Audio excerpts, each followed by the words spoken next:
like in the past 2 months or whatever it's been since we recorded, they've upgraded various things. Yeah, we're live now with Horse. Hello, YouTube. Yes. Hello, YouTube. Hello. Oh, hey, Curtis is here. How about that? We already have someone. Yeah, excellent. I'm amazed that anybody finds our recordings. Curtis has been here since the last recording. Yeah, I mean, considering we record randomly about every 4 to 8 weeks, somehow we always get people to show up. It's amazing. Yeah, so thank you for coming. Yes. Sorry for the implication that you have no life. We don't judge. You seem cool. Yeah.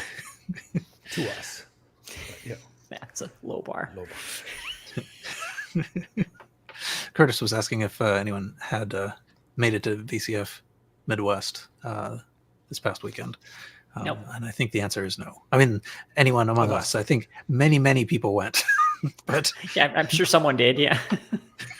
Yeah, I've seen photos of it, and it was in sort of like a large, I don't know what, sort of like warehousey space with lots of tables and displays, and like, you know, I mean, display tables really crammed together. You know, like here's a little, like, you know, old TI display, and, you know, with vendors and exhibitors, and it actually looked kind of, you know, claustrophobically dense.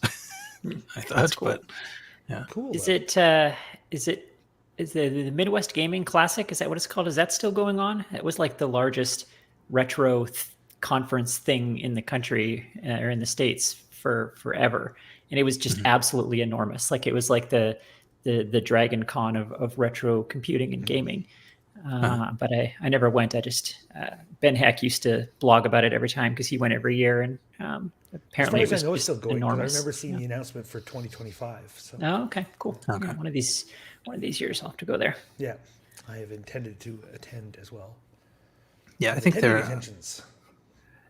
I think they may be sort of like jointly held or something like that. Like I think there may be some association between the two. That's kind of why I asked. Yeah, if VCF Midwest is big, I wondered if it was somehow related, or if it had replaced the Midwest Gaming Classic, or if they were co-joined in some way. Yeah, but yeah, I think it was in Schaumburg, Illinois, in a convention center. So cool. Okay, let's see. I guess we could probably start and see what happens. You know. Yeah, let's podcast. Get the raw audio for it to sit in my hard drive for another 2 more months. Yeah, well, we didn't get all dressed up for nothing.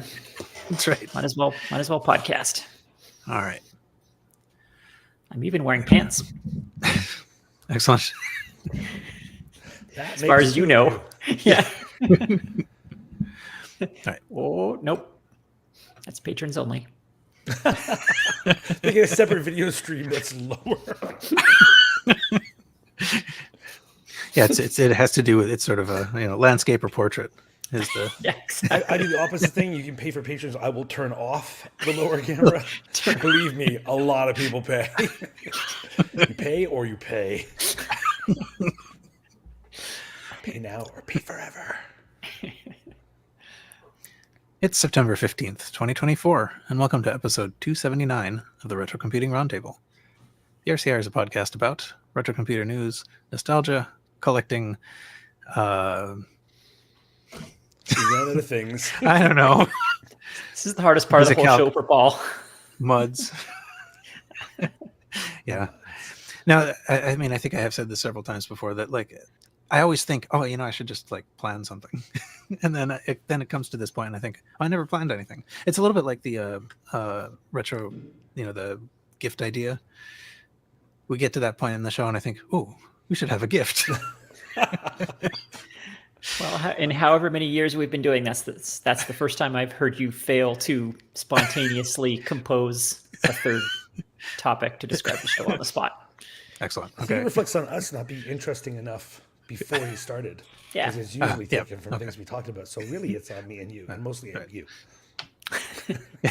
Okay. Don't expect anything from me. Come on. Retro computer news, nostalgia, collecting pants. Yeah. Pants. Mistakes were made, but definitely not by me or Carrington. But it's fine. Yeah, Like that's right. we're not about blame here. All right. Excellent. Oh yeah, I guess I should actually say who we are. I'm Paul Hagstrom near Boston. I am joined today by two retrocomputing enthusiasts. We have Quinn Dungy in rural British Columbia. How are you? That's good. That's very good. Yeah, I'm doing well, thanks. You recalled my location correctly from memory, even though I have a snarky replacement for my location today. So very good. Right. I tried to read it and then I thought I'm not going to be able to read that. Rent free in your head, it says. Yes, that's where I'm living right now for the purposes of this stream. Excellent. Also joining us is Carrington Vanston from Toronto. How are you? I'm excellent. Awesome. I give a I'm thumbs also up excellent. for those listening at home. Yeah. For those listening at home, Carrington gave a thumbs up. I wonder if I can. There's certain gestures that you can do on modern Mac OS. I think we probably talked about this before. I'll show you gestures. You do something like this, and like balloons come, and Really? you do this, and a thumbs up happens. Like two thumbs up does a thing in a lot of video stuff. Yeah. Yeah. I think know we'll do it on Apparently Zoom. in this. Yeah. Oh, on Zoom. Oh, wow, that's neat, but also sort of creepy. And Skype as well has a bunch. Yeah. I actually think it's a Mac OS thing. But yeah, I mean, it is really pretty funny when like you're in a faculty meeting or something and someone says, "Well, I have two things to say," and then balloons. Yay for things. Skype probably has gestures that makes it crash. Yeah, Probably like from all of them. like begin call. Everyone Yeah. stand perfectly still. Don't move or Skype will crash. All right. So we over the past many episodes now have been sort of tracking the year that corresponds to the last two digits of our episode number. So this is episode to the last 279. Yes, right. Last time, 1979. 1979. Last time we did 1978. But yeah, so it's 279. So we're going to talk about 1979. There's actually, I mean, I made a little list of things that have 1979 dates attached, and it's really long. And there's like a lot of big things there. Because we entered that period where like all the yeah. really cool stuff was happening that we think is cool because of it happened when we were kids. No, I think it's objectively cool too. This was we're into the late 70s, early 80s. Yeah, that's when everything explodes. So every year there's probably just going to be 1,000 things that we could talk about. Yeah. But so I don't know. Let's see. What was it? 1979 brought us Asteroids. So which I definitely played a lot of. And I really liked it. Like, it was very cool that it was a vector game. I mean, like that's the thing that made it really, appealing. Yeah, was Asteroids the first vector arcade game? I mean, like the Space War at MIT was a vector display as well, right? Because it was an oscilloscope. But like, in terms of commercial arcade game, I wonder if Asteroids was the first. I don't know. Good question. Certainly, though, I mean, there were a few eventually. But it became. There was lots of them. Yeah, for a long time there, I think it wasn't clear which was going to be kind of the standard. Like they were dueling it out for which was going to be the go-to video format. I think pixels versus vectors, but obviously pixels won. But I do miss those displays. Vector arcade games have a look that is just never. There's just no way to emulate that. Like the emulators don't even come close to doing the effect justice. Yeah.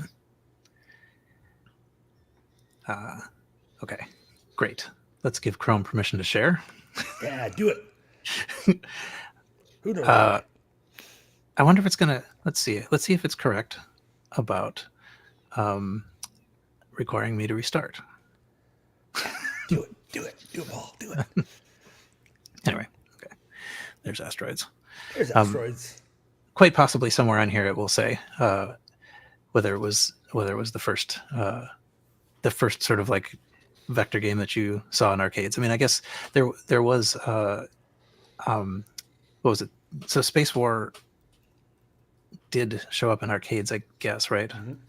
Oh yeah, that's or true. Yeah, bars or whatever. Computer space, which was the commercialized space war. I guess that was Vector. Yes, And that that's was the Vector. first And one. that's like 7 or 8 years before this. Yeah, that's a good point. Not that it was out wide, but yeah. Yeah, but yeah, definitely clearly the holder of that title. Yeah, for sure.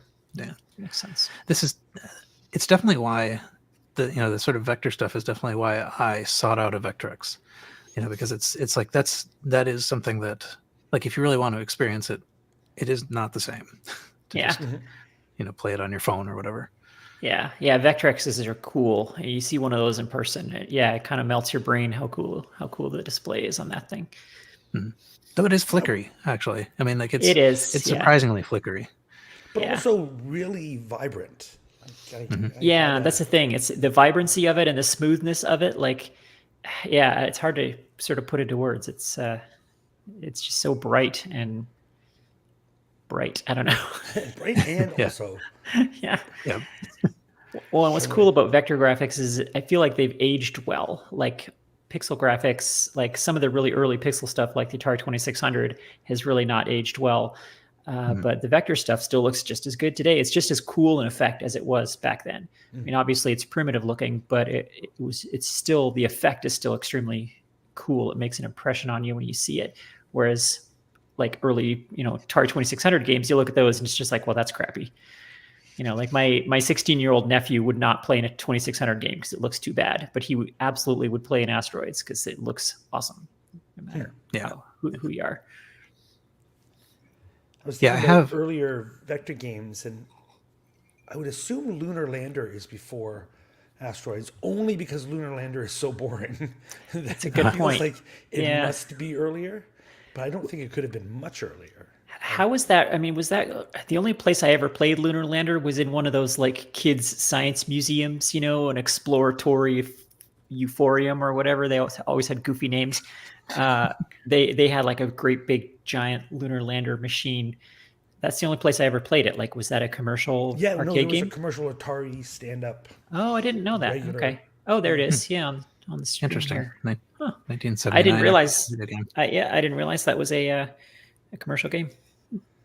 I also didn't until just now. I mean, I could kind of picture it, but I always thought of that as like what you programmed on the your home computer because you couldn't do anything better. It seems more edutainment. Yeah, it is very edutainment-y. Yeah, hence its common presence in kids' science museums. And it didn't look like an arcade cabinet like the one that I played. They had it dressed up like to look like an Apollo, something. Cool. But now seeing this arcade stand up, it was probably just a reskinned arcade machine that they were running the game in. Lunar Lander sold 4830 units, a moderate success, but it was soon overtaken by Asteroids. So yes, probably due to the relative amount of fun each provided.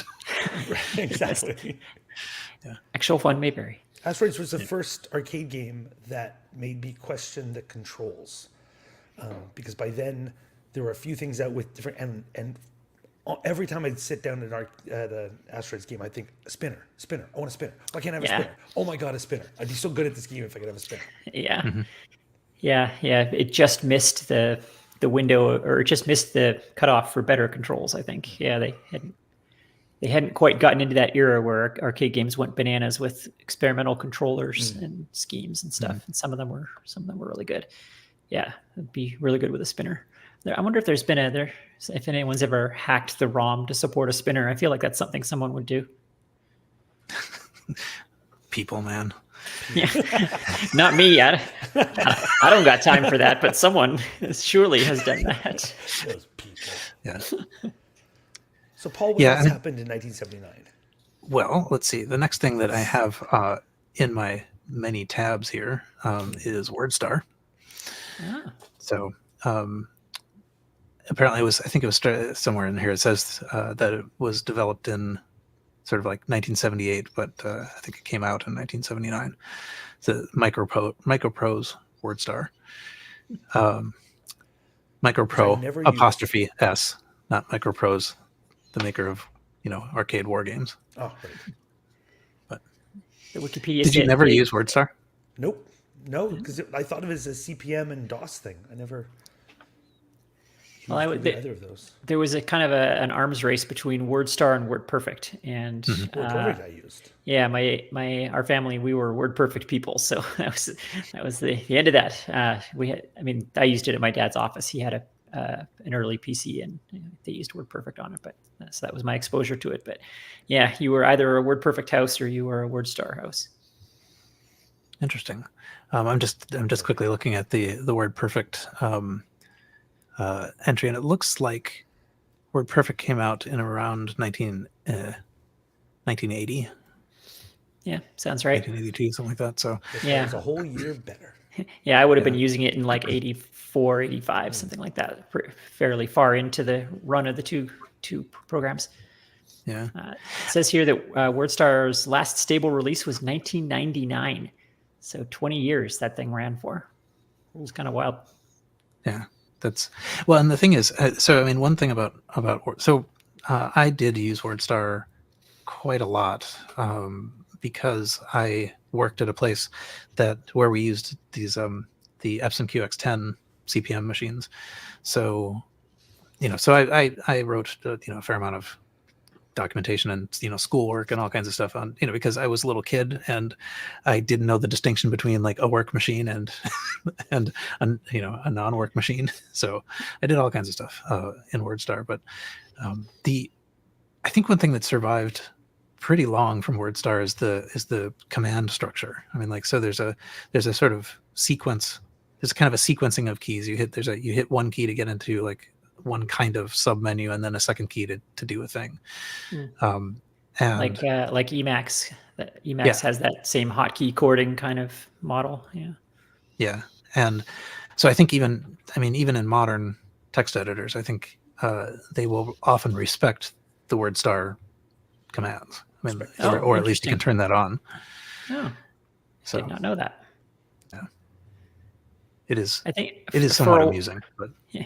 For a while, in the early days of Microsoft Word, there was an option to turn on WordPerfect hotkeys as well. I used that as well. So if Control I would be italic in Word, but like Control Alt F7 was italic in WordPerfect. So you could turn on that mapping for the hotkeys.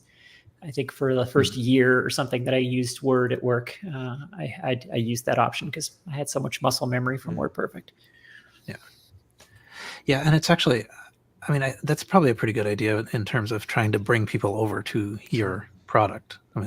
Just make it frictionless. Yeah, it's an easy thing that they can do. Yeah, especially since you probably already have the keyboard template. This was the era of keyboard templates. Oh, that's right. So WordPerfect and all the stuff, they came with a piece of cardboard that you put on top of your keyboard to tell you what all 6,000 hotkeys did. Yeah, every single combination of Shift, Control, and Alt was, and all the F keys and all was used for something. Yeah, Shift, Control, Alt, S would be subscript begin, and then Shift, Control, capital S would be subscript end, and just it was bedlam. Without a GUI, that's what you did. I could probably use that for Audition, though, or like the multimedia editing things, just because there's so many things where it's like Command Option Shift T. I would like something like that for Final Cut Pro as well. Like if someone can make me a cardboard template for that, I'm all over it. But I guess the advantage that GUIs have, there's on the screen is a picture of the WordStar keyboard template. That's awesome. But the advantage that GUIs have, of course, is that you can just browse through the menus and the hotkeys are all there. Like I think that's something that the Apple Human Interface Guidelines really pioneered, was the fact that you can just mouse over all of the menus and the hotkeys are next to everything. And if you follow the guidelines, then you never have a hotkey that's not also in a menu somewhere. So there always has to be that discoverability. So the cardboard templates were the discoverability for the features and for the hotkeys. So it was kind of nice to be able to just look at your keyboard and be like, oh, these are all the things this program does. And now we do that by looking through the menus in the GUI. But it was a good solution at the time. Randomly smashing the keyboard. Some of us. Not saying who. Yeah. I do like the ability to just kind of like ease your way into it. Like you eventually can say, all right, well, I can see that there's a hotkey there. I'm going to try to start using this one now. So Yeah, it's true. With the GUIs, yeah, like you start out using the menus for stuff, and then you're like, all right, I'm using this a lot. I need to learn the hotkey, and then you start kind of training yourself to do it. Yeah, that discoverability is a key component of But then I GUIs. forget where things are in menus all the time. I'm trying to show a family member like how to do Yeah. something. I'm like, they go, where's the menu? I'm like, I don't know where it is. It's buried somewhere. Just trust me. Yeah. It's these 3 keys. Yeah, and that's gotten harder. Like software is not always very good about that. Like there will be like a view and a window and a whatever edit menu, and the items that are in each of those 3 menus are just arbitrary. Like why is that in view and not window, and why is that in edit and not style? Like, yeah, it's pretty arbitrary how they organize those menus. You end up just like carefully looking through all of them and all the sub menus, looking for the feature that you know is there somewhere. Yeah. According All to right. Wikipedia, writers George R. R. Martin and Robert J. Sawyer both still use WordStar. I've heard that about George. Yeah, that's awesome. Yeah, and Robert Sawyer's using WordStar 7 for DOS. Yeah, and not for nothing, those keyboard templates were also copy protection. Like without it, the software was virtually unusable. Like if you had a pirated copy of WordStar and you didn't have the giant cardboard template, like good luck figuring out how to make something bold or change your paragraph delimiters or whatever. Like you're not going to figure it out. I would agree, except that I don't think I do, which is that one thing about WordStar that I thought was actually pretty cool was that they had a lot of on-screen help at a time when often programs didn't. But so like on the screenshot, you can sort of see it. But I guess I think of that as being kind of the look of this. Like you hit the first key and then you get to the submenu and it tells you all your options. Yeah, you know what? I'm again speaking from my WordPerfect experience. I never really used WordStar, so I just assumed WordStar was the same way. But yeah, you're right. It's clearly has a lot more help than that. Maybe WordPerfect was more draconian that way. I don't remember any help at all except from the template and the reference card. So yeah, that could be a key difference there. Maybe that's why WordStar was more popular, because it did help you more with the shortcuts and stuff. Key difference. Yeah. Very nice. Just gonna claim credit for that. Speaking of incomprehensible command lines, another 1979 thing was VisiCalc. Of course, yeah. So eventually we finally got there, October 17th, 1979. That's interesting that WordStar was that early, because I always think of, and like history always tells the story that, VisiCalc was the first piece of software that was like, look, here's computers are useful. Here's a thing that makes computers worth buying for actual adults and not just for kids who want to play Space Invaders.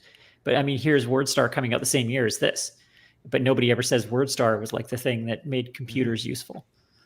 Yeah. Maybe because technically WordStar was just letting you have a better typewriter, and you already had that in business. But giving you a spreadsheet was kind of like, here's what a computer can do that maybe you couldn't do on your own. Maybe. Yeah, I like that take. Yeah, the history books talk a lot about the what if ability of VisiCalc. You could play what if with your business model. Like, what if we raise the price of widgets by 10%? Or what if we changed insurance companies? How does that affect our profit? Yeah. So yeah, that was it automated running the numbers, as they say. You used to have to pay 5 accountants to run the numbers if you wanted to experiment with a change in your business. So it allowed you to fire all the accountants, I guess. The real benefit of computers. Yeah, exactly. Yeah, there's on here. There's a screenshot of VisiCalc, and it doesn't show the thing that I was thinking of. But if I don't know to what extent we all used VisiCalc. I mean, I did use it a little bit. Very little bit, yeah. I used it a little bit for some school stuff, but not much. But this definitely, I mean, the way this worked, if you wanted to type a command, I think I'm remembering this right. You hit the slash key, and then you get a presentation of something like 15 letters that you could then type next. Each letter corresponded to a command, but the extent of the help was basically like, these are the commands that are available to you now. So you had to remember what I did, or what all the other things did. And so in this case, I do think that you really needed the cheat sheet, because I mean, otherwise you'd have no hope. Interestingly, the same interface that the Ultima games used. Mhm. Every letter does something. It's up to you to know what. Right. Do we know? Did VisiCalc invent the convention of hitting @ to start a formula? Because like every spreadsheet since the beginning of time seems to use that. If you type @ in a cell, it starts a formula. So you can type @sum or @average or whatever, and it just knows that this is a formula starting and not text or a number. I wonder who started that. Well, that's a good question. Now I'm second guessing myself, but I thought they used equals for this. I use equals. Oh, am I thinking of equals? I might be thinking of equals. Yeah, sorry. Maybe I'm thinking of the equals key. Yeah. See, here I go again, just mixing up all my facts. Yeah, maybe it's equals I'm thinking of that started a formula. Yeah. But I think they did do that. I mean, like I think they were already doing that. Yeah. At that point. So that I think that's why you had to hit the / key to actually enter command mode. That it was otherwise just accepting text wherever the cursor was. Yeah. In fact, I think, as I recall, because this was an Apple II program, and so I think actually when you're navigating through the spreadsheet, you only have 2 arrows, forward and back, and so you actually have to like switch axes. If you want to go up and down, you have to hit the like switch axis key. Yeah, that's right. I'd forgotten about that. Yeah. Yeah, that's right. The app. Oh, yeah. The 2 and the 2+ only had 2 arrow keys. That's so weird to think about. Up and right. Yeah. Actually, they both were right for some reason. Right and more right. It was a Steve Jobs thing. Yep.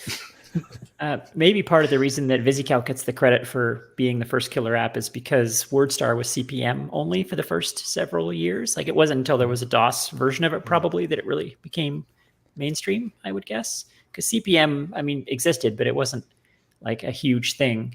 Whereas VisiCalc, I mean, anybody could go into a store and buy an Apple II. That was a very low barrier to entry. Except for its price tag. Yeah, yeah. Right. But CP/M, I mean, yeah, CP/M was around, but it was like mostly an academic thing, and it was, it wasn't like you could just go into any, computer store and buy a CP/M computer. So, meanwhile, in the chat, we are being told that according to ChatGPT, VisiCalc indeed used the @ symbol to start functions and calculations. So it could well be that VisiCalc had a function starter, but it wasn't equals. Okay.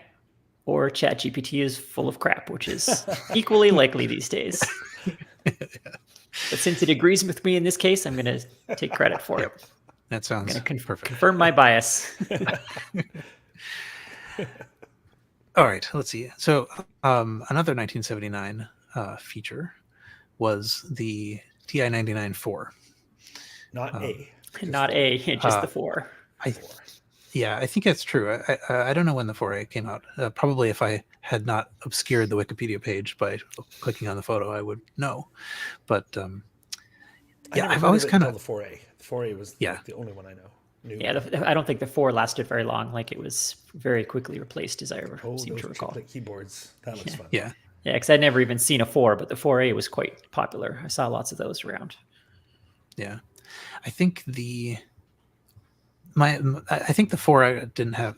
I'm just going to spout guesses because I'm not looking at the Wikipedia page under this image, which is kind of dumb. But anyway, I was going to say I think the 4 actually is not a very good computer. Like the 4A was a big improvement.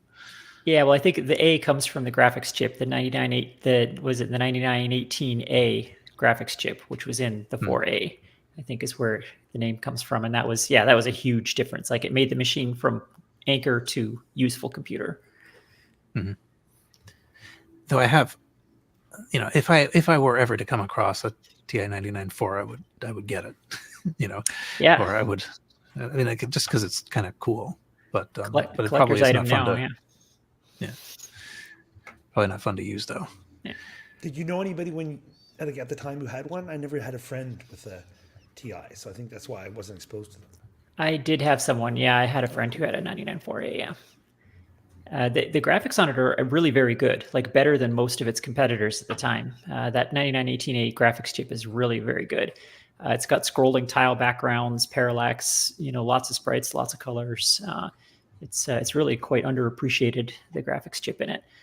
So it had a lot of really good games, really nice looking games that were pretty far ahead of the competition at the time, but it just wasn't very popular. Yeah, it had a 16-bit CPU in it too, which was pretty amazing for 1980 or whenever the 4A came out. I don't know if the 99.4 had the 16-bit CPU in it. I assume it probably did. This machine was a real skunkworks kind of scrap bin thing. Like they developed this 16-bit CPU for some other purpose, and then they decided to try and make a computer out of it. And the architecture is super crazy because it wasn't really built for the CPU. And there's a bunch of weight states in the RAM, and it's got an 8-bit bus and a 16-bit CPU. And it's a very weird thing. But I'm sure I'm getting a bunch of facts wrong. And Blake is flipping his table right now. But our TI-99 expert's not on the show today. But I'll show him. Yeah, let's talk about the Amiga a bunch while we're at it. And it looks like the 4 was from October 79 and the 4A was until June 81. Yeah. Which doesn't sound like a big period, but back then, man, 2 years was huge. Yeah, 2 years is that's like 10 generations of home computer. Yeah. Commodore released 58 computers in that time span. The VICs 1 through 20. Yeah. All released in 80. Right. The Commodore 12, the version with 12K that they decided Why not? That wasn't real. Don't at me. I know there was no Commodore 12. Yeah. But they had a bunch of weird ones. In Canada, it was. That's why. Yeah, exactly. Canadian only. Right. The 12A. Huh? Huh? Yeah. That's right. You get it. You get it. It does say that the TI-99/4 was the first 16-bit home computer. So, even then they had the 16-bit. So even the 4 was a 16-bit. Yeah. Goodness. Okay. Yeah, cool. I mean, 16-bit. Like the CPU was 16. Derisively. Yeah, that you could hear the air quotes in the way I said that. But yeah, 16-bit in the sense I think it had 16-bit registers, but the bus was 8-bit, and all the rest of the hardware was 8-bit. And then it came with 16 bits of RAM. Yeah, and it was 16-bit just because, as I said, they had developed the CPU for something else, and they decided to try and cram it into a home computer kind of on short notice. And they had to make this really tortured architecture to try and make the 16-bit CPU talk to 8-bit everything else. So yeah, it's an odd duck, this thing. And the graphics chip is also 8-bit, like the registers and everything in the graphics chip are all 8 bits. So it's a funny thing. Another thing that actually is cited here on the TI-99/4 page is that it was released a month before the Atari 400 and 800, which was also 1979. So they're really all right now. I mean, you know, this is like, I guess, generation 1.25 or something. Right. I don't think I realized that the 400 and the 800 came out at the same time. That's kind of amazing. Was afterwards, yeah. Yeah, that's kind of, so they just released like a budget and a premium version of the same computer at the same time. That's actually interesting. Yeah. Unlike everything else that's come before. Yeah. That's a very Tramiel thing to do. I assume this was under Jack Tramiel's watch when Atari did that. That's a very Tramiel thing to do, to create like a different price levels of the same machine. He did a lot of that kind of stuff at Commodore also. Yeah. All right. Well, anyway, Atari 400, 800, whatever. Also very good machines. Yeah, totally. Yes. The 400 looks like the futuristic one, but that keyboard is just, I love the look of it. But the 800 is the one. Like that is. Yeah, that's a great machine. Yeah. I did have I never knew anyone who had an 800, but I did have a cousin who had the Atari 400, and that thing was useless. I mean, they used it for just putting cartridge games in, which I guess is how people used the 400 for the most part. But and it played good games, but yeah, it was totally useless for anything else. The keyboard was just too awful. Okay. The 800 is also shockingly heavy. Like, it's crazy. It's a Right. massive boat versus like all the Commodore stuff at the time. You have to actually hold down. It will just Or it floats away. And the Radio Shack stuff's even worse. Like, that stuff weighs nothing. But yeah, there's an interesting story there because of a weird, like, bad luck of timing. The Atari 800 missed the cutoff for the new FCC regulations for electromagnetic emissions on home computers. So it's just shielded out the wazoo, and that's why it's so heavy. But the Commodore and the Apple got grandfathered in with little to no shielding because they had technically been developed or something right before the new law. And yeah, so they're all lightweight and cheaper and everything because of that. So Atari kind of got screwed by timing there. The machines were heavier and also more expensive to produce because of the extra shielding that they were required to have that nobody else was required But their to have. users lived longer. Yeah, that's right. Right. Yeah. But yeah, I know it's it's true. retro stuff, but still, like the idea that, like, yeah, but we're gonna make out in the end when all the Commodore people die. Yeah. Well, and presumably, I don't know this for a fact, but presumably because the Apple II was still considered kind of the same machine well into the 90s, like Apple IIe still had basically no shielding in them. So they were probably still just spitting out EM, messing up your AM radio and whatever. But I think at some point, the FCC decides it's a new computer, maybe when you have to re-register for a new ID or something. So like the Apple IIc, for example, has a bunch of shielding inside it that, and the power supplies got more shielded later on. But yeah, the case of the Apple IIs are still basically unshielded all the way into the 90s. Hmm. The buried bits in our chat observed that the 400 and 800 was not under Tramiel. Tramiel Okay. bought Atari later, like 1984 or something. Okay, that makes sense. So- Thanks for the correction on that. Yeah. Yeah, the Atari ST was Tramiel's thing because he was mad at his old Commodore people, right? He wanted to kill the Amiga. Yeah. One He was thing a very about the- rational guy. Exactly. Everything he Yeah. did was for spite, basically. His entire career was built on spite. I respect that. Yeah. One thing about these machines being so heavy is that I don't actually think maybe I have one intact one. I know I have a couple of very much not intact ones because they do not ship well because they are big, heavy metal cages surrounded by old, fragile plastic. Yeah. That's a combo for shipping Yeah. disaster. That's a good point. Just like For shipping, me- same thing with monitors. You can't ship monitors because there's 80-pound glass tube inside 50-year-old plastic. What always got me though is the 800 is one of my favorite industrial designs. I love everything about it. I love the color. I love the shape. I love the feel of the keyboard. I love the cartridge. I love everything. And then I look on the right and I'm like, why is there a button missing? I know there's not a button, but it always looks like one of the keycaps has come off. The little, like it's the weirdest thing. Is that the power light? I never noticed that. It was the one I had, which was way later. It's I don't even know what it was for. Some other thing, but it bugged me. It bugged me so much. Yeah, it does look like there's a key missing. Yeah, like a keycap fell off in shipping, but no. I mean, the Apple II Pluses did that to me. Like the power light looked and felt like a key. Like I kept wanting to push it. And people would sit down at the computer who never used it, and they'd push the power light because it said power on it, and it looked like a button. Even the flat ones, the later flat ones, it looks like a button, and people would constantly be pushing it, trying to get it to be Steve Jobs powered. was like, see, that's why we have no buttons. Our new computer Yeah, has exactly. no buttons. People can't be trusted, so just no interface at all. Yeah. Okay, let's see what else. Intellivision, also 1979. I think Carrington, you said, yeah. Yeah, 100%. I had one of those before I had an Atari VCS. I think it was still called VCS when I had one. Because sad little Carrington didn't have anybody who would play games with him. Aw. So I had friends who, like, I played hockey, Dungeons and Dragons, but nobody was into arcade games or computer games. None of my little friends. So an Intellivision is mostly 2-player games. So sadly, Carrington was sit there with his C battle and his football, wanting so badly to play, and try to convince my sister to play. And I see all these ads for these single-player, crappy-looking Atari games. So like, you know what? Clearly, us sad solo guys need to get a VCS. There was some good single player games. There's Space but there weren't Armada. there were some great games. Yeah, Night Stalker and stuff. But there were so Stalker, many yeah. amazing games that needed 2 people. Yeah. To this day, I still want to play those games with people. Oh, we'll get together at K-Fest sometime and play because I've still got my Intellivision and I love that thing. Right.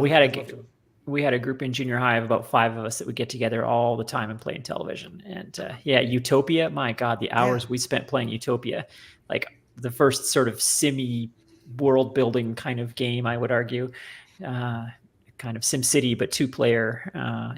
Really, really good games. Just love that thing. I don't think I have one. I think I've thought about it, but yeah. Well, I think I played a single game of a sea battle or whatever with my sister, and she's like, "Nope, out." I'm like, "Oh, God. This was so fun." Yeah, Sea Battle's fun too. That's a good 2-player game for sure. Yeah. And nope. one play.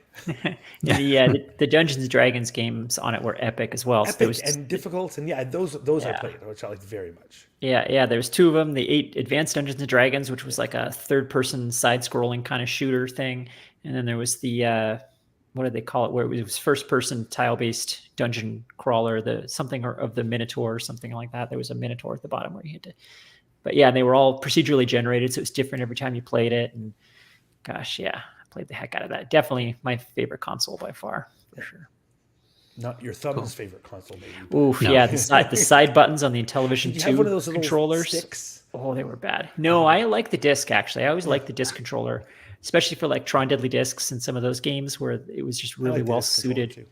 Yeah. What the big problem with the Intellivision 2 had these side buttons that were really, really stiff, like so stiff that they were difficult to push, and your thumbs would be sore in a few minutes of using those. So I only played games that didn't really need the side buttons very much, which fortunately was most of them. But It was all just horse races and yeah, poker and blackjack for you. yeah, well, yeah, that terrible horse racing game. I liked that game. Did you? Yeah. Again, Like, it's not because a you didn't lot of have single friends. player games. Right. It's because you So didn't I have could friends. sit down and bet and always be the winner. It was great. Sad little childhood. Yeah. The outer ring of number keys were all worn out on mine from Tron Deadly Discs because that was the throwing direction, was the was a outer great game. ring of numbers. And yeah, so those were all worn out. Anyway, television, big thumbs up. Still love it. Yeah. Excellent. Yeah. And actually, a lot of those names that you mentioned, I recognize them as, among the games that there were for the Aquarius. The Mattel Aquarius had a lot of those same titles, and I assume they were just ports. Yeah. That's Well, I think it was the many same years later, but hardware. I think the Aquarius was the same hardware. They just put a computer on the front of it. They added a keyboard and stuff, but I think it was the same CPU and graphics chip. yeah, it's quite possible. I don't know. Quote me on that. I'm not sure. Aquarius came out in 1983, so it was actually some years later, but maybe that's leftover stock of parts. Well, yeah, I think it was in that era where all the other companies were playing catch up and a lot of weird computers came out, like the Coleco Atom. I think was the same thing. It was a ColecoVision that they were like, oh, let's try and make this into a computer because everybody wants computers now. Mm-hmm. Okay, let's see. What else can we talk about? We can talk about MUDs. I like MUDs. I played MUDs. Yeah, so MUD 1, the multi-user dungeon MUD 1, well, I don't know. It doesn't actually say this exactly here, but I think it was basically the first MUD and was 1979. So it was written in a domain-specific programming language, multi-user dungeon definition language. And that's actually what I remember about my experience with MUDs too, is that they were programmable, but they was sort of like some sort of internal MUD language that you had to use to create the rooms and the behaviors of things when you interacted with them and stuff like that. Well, MUDs are good history to know, I think, for anyone under the age of 40 who may not be aware of them. Basically, every concept that's in current MMOs came from MUDs. Like if you've played World of Warcraft or you've played EverQuest or you've played any of these, basically every single game mechanic in those was already invented in a MUD in the 70s and 80s. Like they created all of those concepts. And it's kind of shocking. Like I didn't play a lot of them. We played a little bit in university, but not a lot. But I did some reading about them once, and it was like, oh, all the stuff that WoW players do, like, was invented 30 years ago. They're just kind of re-implementing it with fancy graphics on the front, but the gameplay was already well established. Mm-hmm. Yeah, I mean, certainly the MUDs I was familiar with, and I think that's generally definitional of MUDs. It was just text, it was just sort of like you did something, and it was like like an adventure game, except that there were other people there. Right. Yeah, and the one that we played, it had ASCII graphics. Like it looked like NetHack, with the little rooms, or Rogue. It looked like that, but it was a like multi-user Rogue. Might even have been what it was called. I forget, but it was a MUD that had ASCII dungeon diagrams. So those definitely, that would have been later. That would have been like early 90s, I think, when we were playing that in university. Mm-hmm. Yeah, I definitely had. I had a little bit of a, obsessional period with MUDs. The one I was on was called Star MUD. And so I had enough access that I could build my little areas and whatever. It was pretty fun to do, but and it was kind of fun to just like meet up with friends and go slaughter things. Exactly. Yeah. But Well, and the very lightweight version of MUDs that more people might have encountered are door games on BBSs. They were, I played a lot of those too. Yeah, I think a lot of us played those. They were more accessible. Like you didn't need a university computer system to play a door game on a BBS. And I think most of us probably played Trade Wars and some of those types of door games on BBSs. Which of door games back then. And and they were, which also came out in '79. I played a lot of door games and racked up massive phone bills playing. Yeah. And they were much, much simpler than most MUDs by then, but the concepts were there. It was similar enough. Grakal in the chat says that MUDs are now playable on Atari 400, 800 using FujiNet, which probably is true of any computer using FujiNet. But full circle. So excellent. Very good. Oh, and you can also check off FujiNet on your bingo cards. We've now mentioned that. We're just missing Case Avitz and Carrington's girlfriend for bingo here. Doing well. And we at least will get to one of those eventually. Also in the chat, Curtis reminds us of another major event in 1979, which was the release of the TRS-80 Model 2. We all remember the shockwaves. Remember that? That was the number they skipped. Yeah, honestly, like I honestly thought they had skipped this one for many years. I have never seen one, never heard of anyone has seen I've one. I've still never seen one. Yeah. Is that an 8-inch floppy drive next on the side? At least. I think it is. Folds out. Wow. Yeah. That thing. It's kind of cool looking. Yeah, it's a neat looking machine for sure. Yeah. Yeah, I think that's actually a 5 1/4 floppy. It's much smaller than you think. Yeah, that could be. Yeah. It was portable. Yeah. Yeah, I had a Model 1, and I've like touched Models 3 and 4. But 2 is a mythical beast for me. Yeah, I think if I'm not mistaken, it was kind of specifically business oriented. It definitely looks like you're checking in people at their flights. Yeah, it does. Yeah, all those totally. factors look like, and like, okay, which seat do you want? And okay, you're all checked in, and you put your passport in that slot there. Yeah. Mm-hmm. Or it looks like what the travel agent uses to book you your flights. Like that's the Sabre terminal looks like that. There were MUDs on this. Yeah. Whereas on my Model 1, I dialed into CompuServe and I played door games. So it all came together. Speaking of, 1979 brought us CompuServe. Missing the $ for the S, as everyone wrote it back in the day. Yeah. And CompuServe gave us a graphical format that we're not allowed to pronounce. That's right. Did that come from CompuServe? I don't think I realized that came from CompuServe. It was their thing. Like it was. I remember being on CompuServe when it got announced. That's the graphical interchange format. An audio thing with it. Yeah. Instead of just spelling it out for everyone. But yeah, I think that was actually that's at least for a while. I thought there was, kind of like righteous opposition to using that format anyway, just because it was proprietary. I remember for a while it was, I would have thought of that. Okay, I didn't know it was proprietary. Yeah. Were you guys on CompuServe? Everybody in the Apple II community seems to have instead been on the source. Something else, Genie or whatever. Oh, Genie. Yeah, you're right. I was Genie never was on later, wasn't it? Oh, was it? Yeah, I think so. I was never on any of those services. Like I went straight from BBSs to university internet for those easy dial-up things. Yeah, no, I just they were expensive. That was the truth of it. I just my couldn't dad was paying for mine. Yeah, my parents would not pay for them, and it was like $1 a minute or whatever for those things. Like, and also you're paying. There wasn't even when I first was on it, there wasn't. I didn't even really understand this, but there wasn't a local number. So I was paying by the minute for the long distance phone call and by the minute for CompuServe. Yikes. And that was a fun bill. I think it was worth every penny my parents spent for me to play those door games. It led to a career in not doing work and playing games. Like, just... Well, at that time, like all I cared about was where can I download games from, and like CompuServe didn't have a pirating section, so I was like, well, I'm just going to keep calling the BBSs. Yeah, I still did all the BBS stuff too, which was much more local and cheap and could get games. But the door games and like there was a lot of stuff on CompuServe I just couldn't find elsewhere. It just seemed like the internet to me. Yeah, I think I didn't understand all that stuff was on it because the ads for it were mainly targeted at like adults and like business things, like people. Yeah, exactly. Yeah, all the ads were like check your stock portfolio, and I'm like, why do I want to do that? Multi-user games that were so fun.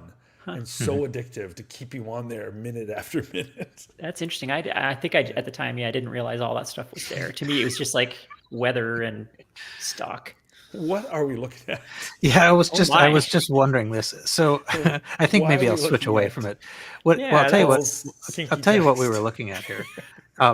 So CompuServe introduced at some point a CB simulator, which was like a chat room. So one thing that I thought was interesting about this is it just sort of shows the interface. You type Go CB1, and that gets you to the chat room simulator. And then what we're seeing is a video of somebody like typing in, what their handle is, and their handle is Wild Girl, and that tells you like who's in how many different channels, and then you go into the channel, and then it just gets raunchier from there. It's like, all right, well, So it was like the internet. I guess it was like, Immediately terrible. That's humanity for you. New technology immediately used for porn, like just within seconds, like just immediately. This explains the Fermi paradox. Why? Yeah. Because all the aliens go like, have you seen what they do with every piece of tech? Yeah. Just don't let them know we're here. Yeah. Exactly. Yeah, we're the creepy uncle in the universe. Everyone's just trying to look busy and not make eye contact with us. We are the creepy, not just me. We are the creepy uncle. Yeah. yeah. Sure, yeah. I think that I don't think I know I never paid for CompuServe. I think I had used it a couple of times because I, was in the world where, sometimes people would post like, here is a working login. And so I would try the working login. Yeah. But yeah, it, and there was a competing one. I don't know. So I think CompuServe was the one that really was the big one, but the Source was the other one. And I think the Source had more like airline booking kind of stuff on it and things like that. Yeah. I did briefly use America Online. I think I used that. brave too. enough to admit I'm that. sure I did. Yeah, I don't remember. I was worn down by all the discs I got in the mail. Yeah. Eventually, you have to try it. Yeah, well, and it was not without its charm. Like, it was kind of fun to use it. There was a while there where like that was where the people were. It's sort of like social media. Like, even if you hate it, you go there because that's where everybody Facebook of is. its time, yeah. Yeah. And I don't remember paying for America Online. I feel like they had like an ad supported thing, or maybe I just used it off the free trials or something. I don't know. I don't remember ever paying for it, but I did use it for a while. I had my father used it for a while, for sure. For a long while. We just saw his CB info. Yeah. Right. Yeah, that was his CB transcript that we were watching. Yeah. Right, exactly. Yeah. Let's see. That's Anyway, how Paul was conceived. Oh, and Curtis in the chat says there's Delphi as well. Delphi? Yeah. I said Delphi, but I don't know. But that's right there. I wonder. There's one. I kind of remember the logo, and I can't quite remember the name for it. So maybe it was Delphi that had. No, that wasn't it either. There are a couple of these. eWorld. Yeah, there was Apple. eWorld, and there was Quantum Link, which was like eWorld was yeah. the best looking of them. I love the aesthetic of eWorld a lot. Yeah.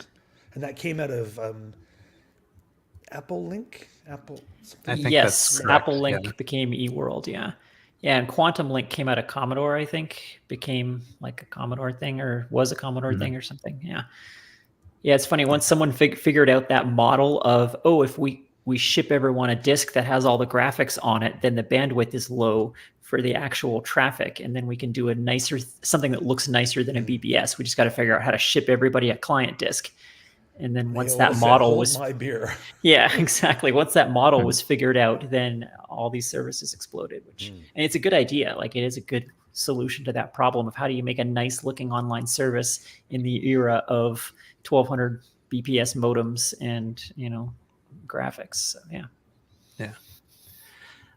Okay, I think we're getting pretty close to the end of the things that I had on the list for 1979. The only other thing that we might want to mention is the Motorola 68000. But whatever. I mean, it didn't have much impact either. Yeah, it's whatever. Obscure chip. Macintosh people are going, what? No, us. I love the 68000. I love the 68000 too. Such a good chip. Yeah. Right? Oh my gosh. It was a chip it was a chip made for assembly programmers. Like it's sort of the last hurrah of this the CISC model, the complex instruction set computing model of CPUs. And there's just the instruction set for this thing is ridiculous. Like there are so many instructions. And it's got like entire banks of registers just devoted to stack frame management. And yeah, it's really, it's a neat thing. You can see why it failed. Like compilers really struggled with it. It's built for assembly programmers, not for compilers. And so it was right at they just missed the time window to figure out that, actually compilers are the future. And Intel had a lot, it's much easier to write a compiler for an Intel chip than it is for Motorola. It's just about impossible to make a good optimizing compiler that actually uses all the instructions in the 68,000. So the compiled code ended up being pretty lackluster for them. But great chip. Mm-hmm. I think I looked into it just the slightest amount. In fact, I think what I was looking at was specifically to look for examples of these instructions that do 9 things at once, like take these 2 things and put them there and multiply by 8 and then put them here. Yeah. But and that takes 144 clock cycles. Yes, exactly. If you want to do those 12 things. Like the 68040 had a quad word memory move. So it would move like 64 bytes of memory in like 10 clock cycles. Like, crazy stuff like that. Nice. It was a neat chip. But everybody else had figured out by then that actually what you need to do is design your chip to make life easier for compilers. And so that's what everybody else started doing. And Motorola was like, but wait, what about all these crazy instructions? So, all right. So I think we did mention though the one last thing in 79 is okay, if you want. the first person killed by a robot. The robot uprising began in 1979, a guy named Robert Williams. And Robert is so close to robot, I wonder if he was like a double agent or something. Yeah. He was a Ford employee, killed by a robot. This is amazing. I didn't know this. And you got to think, like, it sucks to die. Like, I'm hoping to avoid it. But if you had to go, what is a cooler way than killed by a robot? First human. The first human killed by a robot. That is kind of amazing. I bet he took 2 robots down first. I bet he went down fighting. Yeah. Go Robert Williams. Yeah. No, it was I guess an industrial robot of some kind. Yeah, I suppose it was one of those robotic system. Yeah, one of those like welding arms or something in an auto factory or something. Is that what it was? Robert's last words were high five. Yeah. Oh. Down low. No. The robot is all too slow. And that's how he died. Oh, this is terrible. We're all going to hell. This is not at all funny for his family, I'm sure. They got $10 million. Yeah. Okay. And the coolest story. Where's Robert? Yeah, my gosh, have you heard? Like, please. Dined out for years. It's just keep digging. That's what I do. All right. So now we have made it through 1979, and just in time. So now we can turn to items of interest and news, and Carrington has the first of these. Oh, then I will share something. Okay. Share my screen, share a window here, and shared. Unicode has, for a while now, had what they call symbols for legacy computing. And they're not really well supported, but you got to begin somewhere. And in Unicode 16, the latest one from this year, they've added a whole bunch more. And so officially in Unicode are these symbols that are taken from the character sets of vintage computers. And I love that these are there. And I'm hoping in the future, when more and more fonts support these, I feel like something cool could come of this. And you got to lay the groundwork first. And so these are the symbols that have been added. And there were already a bunch, but again, very few fonts support them. But when you look at the little things, when you look at here's this little robot we're showing, you got robot with his head going left, robot going right, and these airplanes. Mm-hmm. As you look at, I can open up the workgroup document from Unicode, which shows what the thinking was and where they took things from. If you look at the work group, as I scroll down, you can start to see the figures. Like, here's the Mattel Aquarius character set. So they looked at that and said, well, what do we need to take from that? Here's the K Pro 2 and like all these. Here's the Apple 2GS. Like, how do we create the weird characters that were built into vintage computers? And I'm just so chuffed that they're doing this. And then it showed like, why are we doing it? Like, here's art that was created from the Sharp MZ and using these characters. And so, well, what can be done with them that you wouldn't be able to do with normal Unicode things? It's kind of the argument for having these. And I just love it. So if you look at the Sharp MZ, in here somewhere were those, I think, robot characters. And so as you look through, you can find for each one, oh, that's from the 2GS and that's from Aquarius, that's from whatever. And so there were some existing ones and they've just added a whole bunch more. We have a link in the show notes to both like these symbols and the existing symbols, and also we'll have a link to the I guess it's pronounced Unsky font, which is a font that supports the first ones, the first set that already existed. And so if you're going to do a thing with a font and you want to like use these characters, then there's Unicode keys for them all. And I want this to eventually all be supported by like all web browsers, and I could do fun things with it. So I just think it's neat. Yeah, it's super neat. I had heard maybe on the Slack that mouse text, the Apple II mouse text characters had been added to Unicode. I didn't realize that it was part of this larger effort to add all the stuff. So all the Petsky and all the extended characters from all the computers. That's neat. Yeah, it's neat. It makes me really happy to see all these little things. So anyway, it's cool. And it's super awesome. So that's it. Unicode is getting cooler, but it'll probably be ages before there's a standard font that everybody has that actually supports these. But gotta start somewhere. Yeah, no, that is it's cool that they focus their attention on that and not like a different kind of strawberry or whatever. Right. Yes, exactly. That's it. That's my first one. Nice and quick. I got 3 this time though, so they can. Okay. Yeah. Well, I'll move on to mine then. Mine is the following. I will now take over the screen. So this was something. Actually, I think Kay, recheck your bingo card if you haven't. Sabbath sent us this, but I think we talked about this maybe a couple of times ago, that there was a Grace Hopper lecture that was it was discovered, and it was on these. Let's see here. We did talk about this. Yeah, format that they said wasn't readily available, so too bad. Yeah, it was on these big Ampex 1 tapes, Type C, and so basically these things were found, they existed, and they did not. It was requested through I think a Freedom of Information Act request, and the response was essentially like, well, we can't read it. So oh well. And there was a further pursuit of this, and the ultimate result is that they are now out. So nice. There are 2 videos. They're on YouTube, but they're also linked to this page.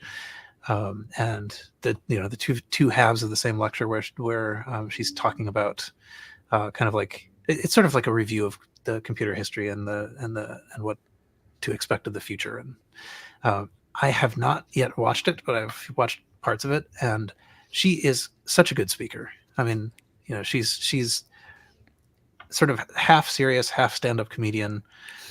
It's I mean, what I saw of it was delightful, and I'm looking forward to seeing the rest of it. This is very exciting. Yeah, I'm looking forward to watching that too. That's awesome. Yeah. I think the actual talk was from 1982 or something. So it's, so she, future possibilities, data, hardware, software, and people. And I saw some stuff where she was talking about kind of like how to categorize information's importance when needing to make decisions and things like that. So, okay. So anyway, that's it. Your homework now is to go watch this, whatever it is, hour and a half of video. And now, Quinn, you have the next thing. I do. So let's see if I can share this tab, see if that works. Yeah.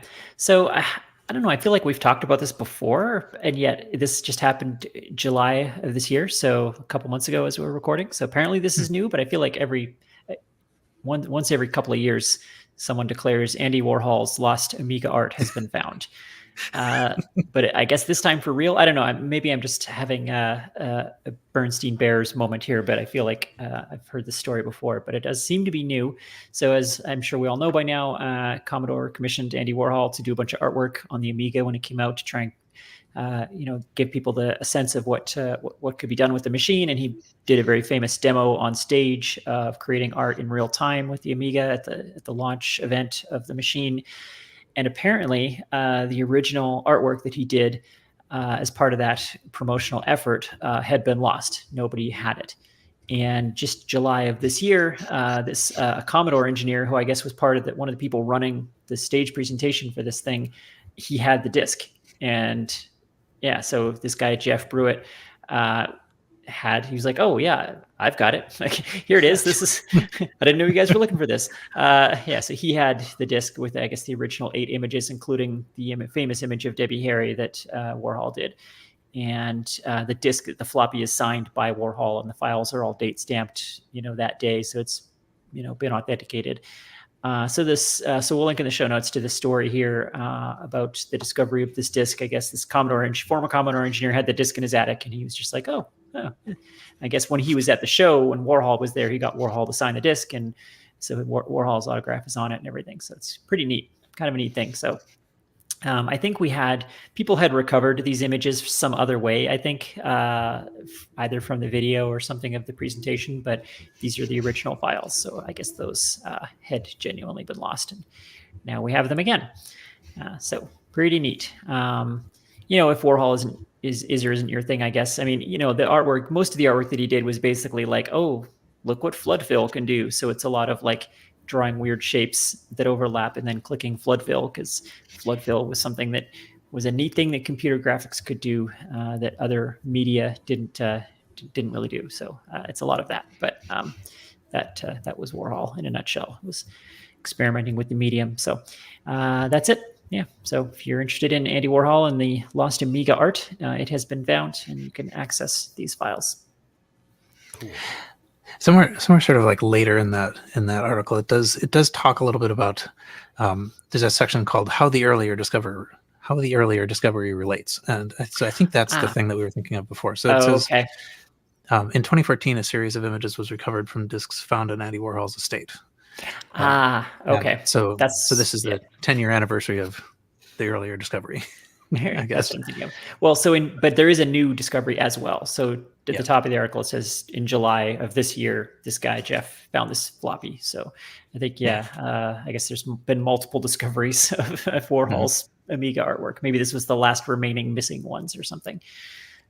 But yeah, that's that item in a nutshell. All right.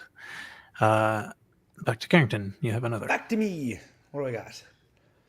Okay. So this is Wallops, which we talked about a few years ago, I think. Back in 2022, I think this came out originally. It's if you have classic OS or classic Mac OS, so you're running like a classic or a plus or something like that. This is Wallops is a modern IRC client for that, and it's the good one, and I like it. It's free, and if you want to learn how to do C programming, it's like a Think C.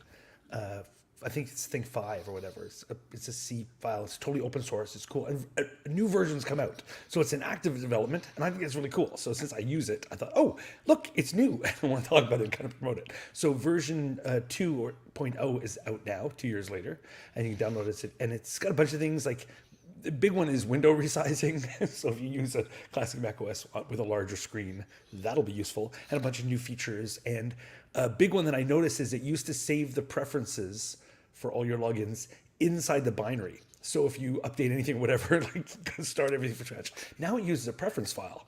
That's a good addition. So like that's a step up. But anyway, it's cool. So I like that it's open source. I use it personally. I think it's great. And so if you want to use IRC on an old Mac, this is the way to go. And you can also look at the source code. So everything about this is cool. That's it. I want to point people to it. Excellent. I have a question that will probably not make it onto the audio feed, but did we talk about the famous Computer Cafe last time? The radio We the radio mentioned it programs. and didn't know too much about it, and I was going to go listen to it. I have subsequently listened to a bunch.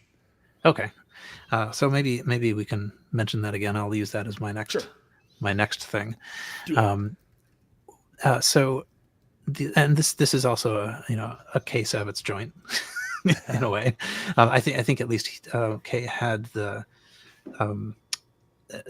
sort of coordinated the digitization, but so that as I understand it, at least, and Carrington, you can kind of fill in the information, I suppose, on this. But the famous Computer Cafe is a radio program, which was basically interviews with computer people, and so from 1983 to early 1986, and these were fairly recently or at least a large store of these was fairly recently uncovered and digitized and put on the Internet Archive, and it has some really pretty famous people being interviewed. So Douglas Adams, Steve Moretsky, Bill Atkinson, and they're just audio interviews.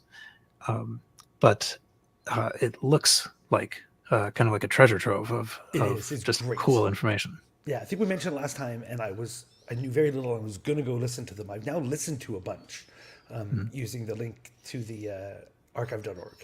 And like I listened to the Douglas Adams ones first because of course I would, but then the Bill Atkinson one for if you like old Mac stuff, that was great. There's a Bill Gates one I listened to, Timothy Leary. In fact, I think I listened to 2 Timothy Leary ones. Yep. Yeah, there are 2. But I listened to one with a guy named Rich Gold.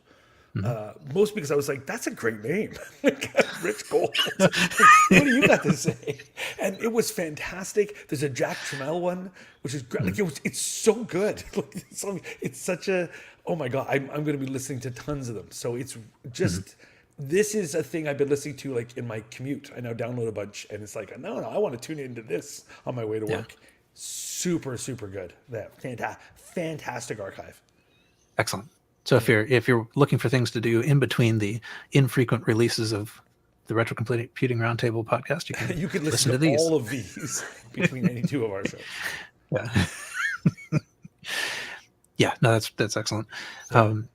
Part of what reminded me about this is that Kay has since sent a link to another set of digitized audio, which is Computerland commercials. So. Let's see. I don't know. I feel like I'm not seeing the whole window here, but anyway, the what these are, or at least the one I listened to, it's a Computerland commercial, but it's kind of like the frame of the commercial. So, there's like some commercial stuff, and then it says, oh well, let me tell you about the deals now, and then there's a big pause while the like the background music plays, and this is where the local station would put, or the local store would put in their current deals. And then the end of it. So they're sort of like behind the scenes commercials in a way, but pretty interesting. And there are plenty of them.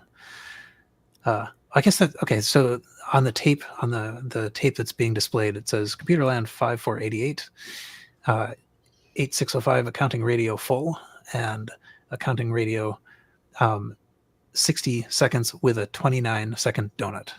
And I think that is exactly what they're referring to there, that the donut is, it's like empty in the middle, so you can put in your local store stuff. Okay. Oh, okay. So. Yeah, so kind of a peek behind the scenes at how radio spots were done. That's neat. This kind of stuff would be really fun if you lived in an area where, like Computerland wasn't a chain that we had, but like if you lived in an area where you heard these on the radio, that would be very nostalgic, I'm sure. Yeah. And I think there is another, there's a second set of these tapes. Computerland Micro Minutes commercials, that whatever, it's sort of similar kind of thing. But so there's a couple of these that were fairly recently posted by Kay. So check those out, particularly if you remember Computerland. Okay, Quinn, you have another thing. So I kind of fell down a Tandy 100 rabbit hole here. So I'm going to share this thing called the Dungeon Delver engine. And this is an RPG engine implemented on the Tandy TRS-80 Model 100. So that's the little portable that we all remember. It had the whatever 8-line screen at the top with the little keyboard. Really nice portable computer. It ran on a couple of AA's, commonly used by reporters and such, because it had a modem in it so they could call in their stories and so on. Fun machine. Anyway, so someone has implemented an RPG, tile-based RPG engine on this thing. And so this is in GitHub, and I landed here because the original article that I had found, someone had used this engine, or is using this engine to implement a demake of Baldur's Gate 3 on the Tandy Model 100. Yeah, so I can have all these links in the show notes, but what's even cooler about this is that this Dungeon Delver engine is an implementation of OGL SRD 5.1, which is, if you didn't know this didn't exist, if you didn't know this existed, which I didn't, SRD is the systems reference document for the official systems reference document for Dungeons and Dragons.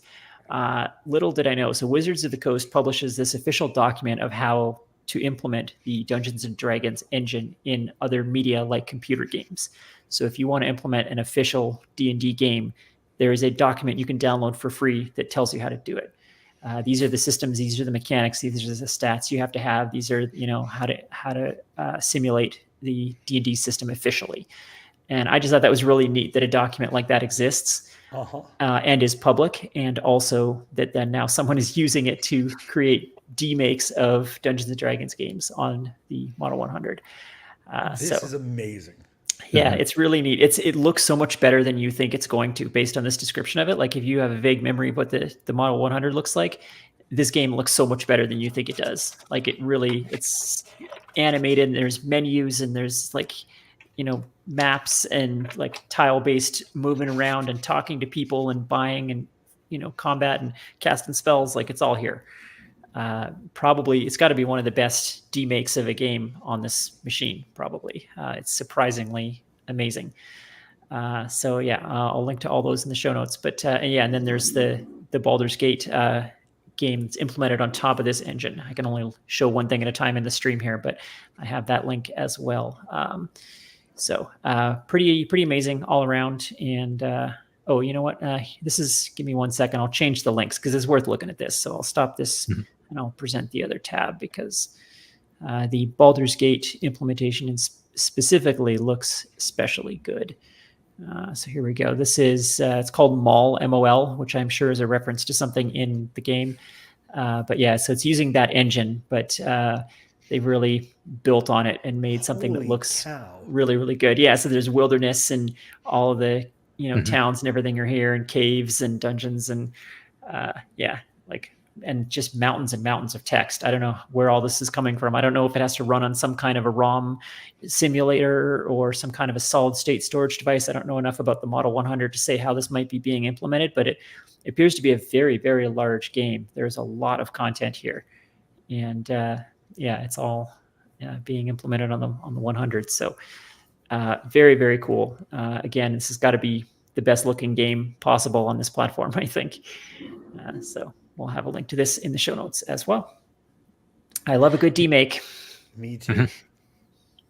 Yeah, it does look like, so it says something about it being, it's too large to work in the built-in storage, but can be loaded up through the cassette interface. And if you have a disk drive, that will work too. Okay, I didn't know there were disk drives for the Model 100. Yeah. Cool. Very cool. Yeah. So there you go. That's awesome. Also, I will take a moment to hold up my Model 100. Yes, awesome. That's such a good machine. Arm's reach. Such a great, I never had one, but I really have fondness for it. Yeah, I never had one either. I would like to own one. Yeah. And it ran on AA batteries, which is sort of amazing. Mm-hmm. Like the keyboard is really nice too. I mean, yes. I know why reporters liked it, because it's really nice to type on. This one's a 102, not a 100, but okay. Yeah, I have typed on one, and they are really shockingly nice keyboards for being such a portable form factor. Yeah, for sure. And yeah, I'll throw a link in the show notes to the D&D systems reference document too, because that tickles me. I love that exists. Yeah, that's awesome. That's excellent. Both are crazy good. Great finds. Wow. All right, and then Carrington, you have your third thing. I will do show your indeed. Now I'm toasters. still. This is a thing I hadn't realized. The Wallops website that I linked to before. If you bring it up and you don't do anything for long enough, it switches. Like the website just switches to a flying toasters background. Like that's That is what so a excellent. fantastic little treat. So this is just the website has a built-in screensaver and it's flying toasters. Amazing. Well. See, come on. Okay, so my next thing, also cool. My last thing is, and I don't know how long this is going to stay up because it seems like it's going to get taken down. It's a Radio Shack catalogs site that is incredibly well implemented, and I just want to sit down and read this forever. So there are a bunch of catalogs. I say incredibly well implemented, now it's not showing. Okay, there it is. Yeah. And you can pick your annual year for Radio Shack. So I'm going to say we were looking at 79, so we'll look at 79. So here's the Radio Shack catalog for 79, and it's just great. It is fast as heck. Wow, Full look at color. that. This is what Internet Archive wishes its magazine stuff was like. It is Yeah. really good. It's fully searchable. It has a little page flick sound, which I don't know what's coming through. It is, yeah. It is. It is somehow. Yeah, that's really is amazing. That is so good. The animation on the page turning is so good. So fast. These things come up instantly. So if you just want to go down and browse old Radio Shack catalogs, which you do, this is just so much fun. Anyway, I am blown away by the quality of this. This is incredible. I fear this is going to get taken down because I get like who knows who owns what of Radio Shack down. Canada Radio Shack still exists, but it's a different company. It stays just a brand name. Like I don't know. It's amazing though. It's amazingly implemented. So I'm digging it huge. Wow. That's great. So you can look at their old computer catalogs. Like it's just. The computer catalogs are separate. Yeah, they got their store catalogs, computer catalogs, a bunch of tons and tons of them, all implemented incredibly quickly. You can just jump into a catalog, search things, flick the pages, look at all the ads for stuff you wish you could afford back in the day. It's amazing. Like it is an absolutely incredible website. What a resource. Just for browsing. Super If you look at 1984, then you can see the Model 100 there on the cover. Okay. Or maybe it's one. Even that might be 102. But at any rate, yeah. 1984? We'll assume Left one. it's There it is. Yeah. This one? Okay. Yeah. It's sort of there in the lower right corner. But you see like how fast this is though. Like it's just. Oh, I have amazing. a 4P. The 4P is actually. Yeah. That's the one. That's the one I sort of sought out in the TRS-80 line because all the rest of them just take up too much space. This one's just like a little sewing machine. You can put it away somewhere and take it out when you want it. But So Anyway, I just drilled sounds into crazy. the about page on this website, and it's just some guy named Michael who's doing this. Well, Michael is a wizard. Yeah. This stuff is incredibly well done. The scans Yeah. are so clear. Everything is great. And that's what that means is that this is all, unfortunately, all unofficial. So as you say, yeah, it's probably, well, he says all Radio Shack copywritten content has been authorized to be displayed by TRS Quality Inc., Radio Shack Corporation 2013. Oh, So he okay. may have, it sounds like he has actual permission to do this. I hope so because this is Yeah. such a great archive. Like just Yeah. you couldn't ask for a better presentation for old catalogs to just browse to and just enjoy because I love old catalogs. Yeah. But this, I mean, like the thing about this is that it really does replicate the experience. I mean, Just in a way flipping that through. just, Yeah. like Anyway, I love it. the page animation and noise makes a big difference. Yeah. Yeah. I had this printer, this terrible printer. Look, I can grab the corner. I can flip the Oh, that page, is wild. right. It's so. Wow. It's just. Like that's Right. better than every e-reader so that I've ever good. used, right? Like, yeah, it's so good. Like- So anyway, we'll have a link in the website. The URL's nice and easy. Is radioshackcatalogs.com. Great domain name, perfect implementation, tons of content. Everything about this is amazing, whoever you are, Michael, you're the hero that we need. right? Yeah. I'm so impressed. I'm so impressed by every aspect of this thing. So I wanted to share with everyone. I'll have a link in the website, which is it's great. Great. Best site in ages. All right. And with that, I guess we have made it to the end of our items of interest. We've made it to the end of our items of interest in news, and now a word from our sponsor. Whoever that may be. Radio Shack could be. Maybe it'll be the source or yeah. Okay. Let's see. Let me close tabs.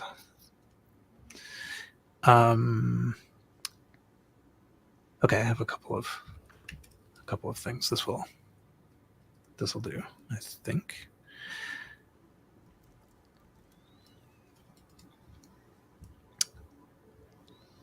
And we're back.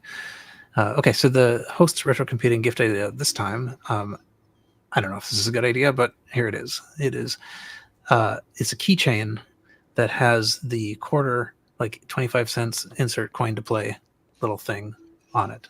And it is an actual correctly sized little thing that we all remember from the arcades. So I just thought that was kind of delightful, and it's $16. So, and it lights up. I love it. Sold. Okay. So an insert coin keychain, you need to have an insert key coin purse, and they go together and use the one to unlock the other. And right. Or just get yourself into a paradox. Many friends if I had those and the proper bag. That's and right. That would play so much Intellivision with me. Exactly. So I got to get an Intellivision bag, and I walk around and somebody's going to say, I always want to play that, but nobody will play with me. I'm like, my friend. We finally found each other. Yeah. Yeah. So the place that I found this is on this VAT19 site, which I think actually is. I don't think this is really a thing exactly. I think they sell a bunch of other people's things. It may be somewhat specialized, but this isn't. I don't think this is their product. I think this is just a product that they sell. Yeah, VAT19. When my nephew was like 5, he was obsessed with this site. It's like Amazon Deals, or like one of those sites where every time you load it up, there's some crazy tchotchke for sale cheap, and it's just It's mostly just random junk. Like it's an online dollar store kind of.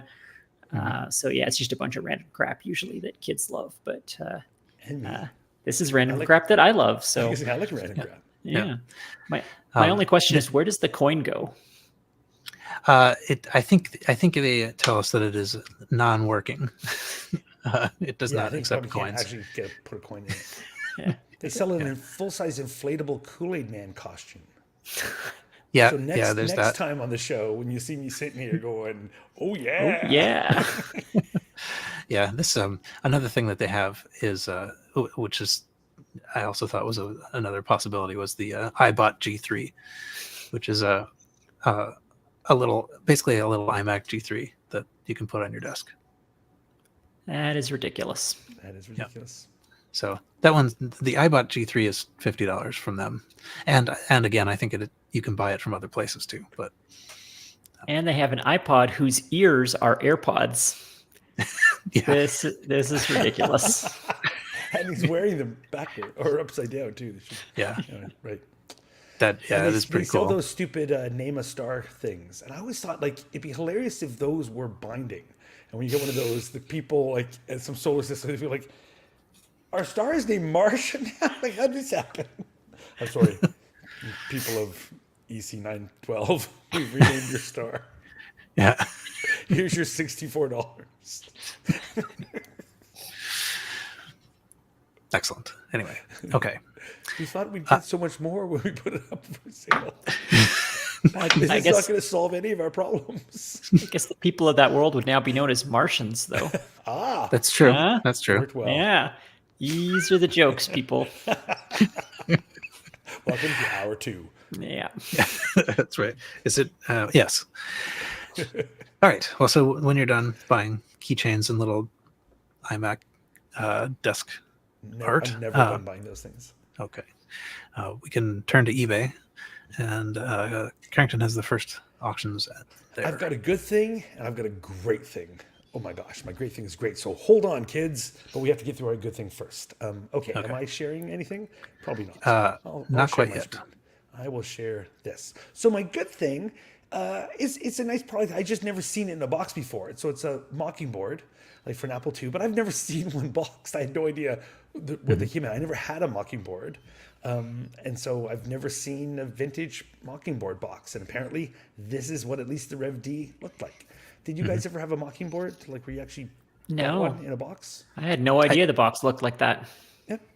I did not in the day. And I think I may have a box, but it's not that one.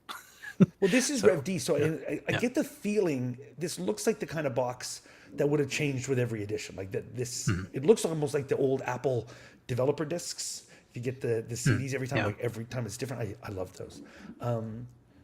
It looks like that. It's got that kind of feel, but I've never seen a Mockingbird box before. A Mocking box.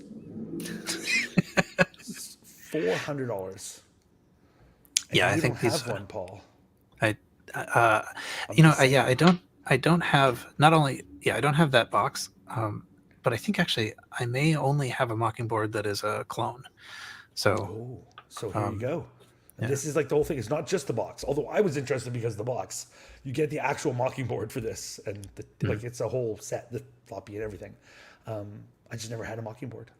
So when I would play Ultima 3, I would think, if only I had a Mockingbird. Yeah. Worthy of note here, if you click on the picture where it shows the board, it has the speech chips on it, which those were optional, and those speech chips are like unobtainium. Like most Mockingboards, it was an option, and so they just have sockets there, and so you were supposed to buy the chips later if you wanted them. Now, do you want to buy it, Paul? Yeah, it's increasingly tempting. Yeah, yeah, like those chips are absolutely impossible to get. So that's actually pretty exciting. See, I made a good find. I thought the box was pretty. That's why I picked it. I was like, look at the pretty box. It looks like a strawberry. Because the box kind of looks like a strawberry, right? It's true. Yeah, and like all the modern clones of the Mockingboard, like I have the Ian Kim's one that goes inside your 2C, for example. Mm-hmm. They use the original Mockingboard, the AY, whatever 3310 or whatever those chips were for the music, but none of them support the speech option that the Mockingboard had because the speech chips are unobtainable. So the clones of this now that people make, they include the original sound chips, but none of them support the speech. So for $400, buy it now. Yeah. Paul, you could have a speech. It would talk. Your computer would talk to you. It would say, "Let's play Intellivision games." I think it's this. I don't remember exactly which chips they are, but I think they were the same speech chips that were in the Speak and Spell and a couple other popular talking things in the 80s. Says moo. Yeah, they're in some cars and stuff. So Lord British says stab. So I don't know if it's possible to harvest those chips out of something else, but apparently, the legit ones are unobtainium.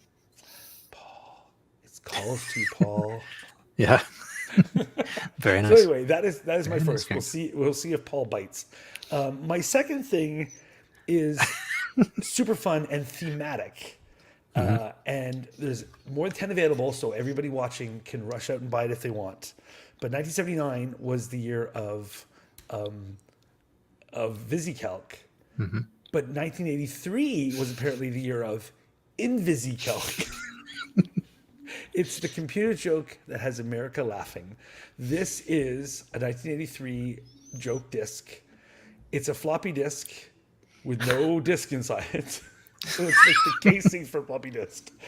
Marketed as InVisiCalc. You get the original VisiCalc packaging, including the instructions, quotes about how amazing it is, that it runs the same on every computer ever made, which of course it would. True. It runs the same as on 117 different languages. Works. Next time you draw a blank, do it within VisiCalc. So there you go. Infinite compatibility. Come on, like there's nothing not great about this. You want it. It tells you what you can do with it. You can write on the diskette. Store it bent. That ensures proper rounding. Store it in a hot, humid place.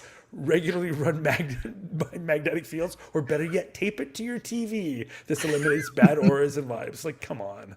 Always grasp it firmly. You can pile food on it. That's right. VisiCalc actually works just like a paper plate. So this is delightful. That is really cool. So it says here C software in 1983. Was originally 99 cents. It's now $29.99. Buy it now. There's more than 10 available. Somebody got a big box of these things. Mm-hmm. But it's delightful. Like, oh my gosh, what a thing of its time. That I have to respect how hard they leaned into the joke, because Yeah. like it's this thing, layers and layers of joke, all built, like someone designed this whole product and got it manufactured and distributed to stores, all based on a sort of okay pun that they thought of on the toilet, Some dad went full probably. dad and just, Yeah, some dad was like, oh, but in VisiCalc, and then was just like, all right, I'm going to build this into an empire. probably put this thing on Christmas and maybe sold 1,000 of them at $10 a piece and just said, like, I just raked it in. Cheapest production ever because it was a disc without a disc in it. Anyway, in VisiCalc. Amazing. Oh, look right on the front label there. It's got the what if that we were talking about. They made a joke about that. Oh, they did indeed. Why ask what if when you can ask who cares? Not bad. Not bad. Yeah. So That's good though. I mean, that's an inside baseball joke at right last there you about can the miss software. what you've been seeing. Like, it's just it's crazy. The density Anyway, I love this of dad jokes in this is impressive. I mean, I think this might be close to a dad joke singularity. This would have been an incredible feelie in a game if I had thought of it. Like, this would have been just like fantastic. Yeah. Anyway, I love it. In VisiCalc. Shows you how big VisiCalc was, that you could get away with making this a joke gift that maybe sold huge. I don't know. This person has more than 10 of them, so somebody bought a bunch. Yeah, that enough people would get the joke that this would sell as a product is it tells you something about how popular VisiCalc was. Yeah. So anyway, crazy. I've never seen it before. Loved it. And it is the case that this is scanned on archive.org. So I had asked, like, has this been backed up? Okay, good. it is. Awesome. So it is Amazing. possible to read this. But do they have an archive of the image? So a flux Is it image, as yeah. non-playable. Well, I think I can make a flux image of it by just leaving my disk drive open and hitting like flux. So All anyway, right. That's my second choice. Paul should buy both of these. All right. No, that's cool enough that I'm kind of tempted. Possibly more than with the Mockingbird. I mean, I don't know for sure if like this is in fact a vintage item, but it probably is. All right. Let's see. So what do I have? Let's start with this one. Okay. It is. Carrington, you are showing something on your screen. Is that? Am I? No, you're looking at something else. Got it. Okay. No, it's You're just a still sharing as Mockingbird. well. I guess yeah. Yep. Okay, so we can start with I wanted this to one. see if you had bought it. I went back to see if it was gone. Yeah. It's still for sale. Okay, so this auction is over. It's possible that it will be. Oh no, actually, it has been relisted. It hadn't been relisted when we started recording, so I'll just go to the relisting. It is this. There it is. It is the Apple II GS. It is painted blue, but not entirely. So it's sort of pinstriped, and for business. It looks terrible. So Well, it looks rough, but I see what they were going for originally. Well, keep listening, Carrington, because this is a good story. Yeah. So here I'm showing a picture of this. It's got the 2GS monitor on top of it, and it's got like the 2GS there. It's kind of like a 3/4 view, from the side, so you can see like the left side of it and the front of it, and the little lines aren't all going the same way. So the 2GS monitor on it has some lines in it, and so they just kind of, I think, made use of those and just painted the surface blue, but left the parts inside not painted. I swear I've seen this thing. Yeah, and actually, if you sort of look around, the back's not painted, and in fact, actually, the other side's not painted. Okay, so this was a prop for a photo shoot, then, right? Exactly, nailed it in one. Yeah. Yep. Look at that! Oh my goodness! Isn't that amazing? Also amazing that they were so certain they wanted that side only. I would have risked it. So all the podcast listeners are like, what? So Paul just brought up the cover of an Insider magazine. So this was the GS that was photographed for the cover of this magazine. Yeah. And the cover says business as usual. And so the idea, I guess, is that like the pinstripes mean business or something. But Which so which of course nowadays they would just do this in Photoshop, to make the computer look like that. But in 1980, whatever, they actually physically painted a GS to look like this and then took a picture of it, which is amazing. Yeah. It's pretty amazing that you got the provenance of like, it's this one. Yeah. Because you could have this one and then get that magazine. Like, I don't know, pretty cool. I'd want to complete the other side though. Yeah. It bugs me Yeah. one side's not painted. It is sort of like this showed up as in the Slack as just an eBay listing for a really weirdly painted GS, but then Paul was like, oh, well, this is what that's from. So yeah, it is sort of amazing that this GS that was used in this photo shoot of this one issue of this magazine survived, and here it is, someone found it and it's for sale on eBay. Kind of amazing. Yeah. And like in all those years, nobody repainted it or nobody took the paint off of it or did anything with it. Like what, this for 30 years, this thing's just been sitting looking ugly on someone's desk or what? It doesn't come with the hideous keyboard from the cover. It does seem like it is missing the keyboard. That So you might have to keyboard looks paint even your own worse. keyboard. and really repaint this one. Yeah, it's true. This one it's a little bit rough. There's some problems with the paint by now. Yeah, the paint was clearly done hastily, and it's had a rough life since. I mean, there's overspray all over the far side of the monitor and stuff that was clearly painted in extreme haste for this photo shoot.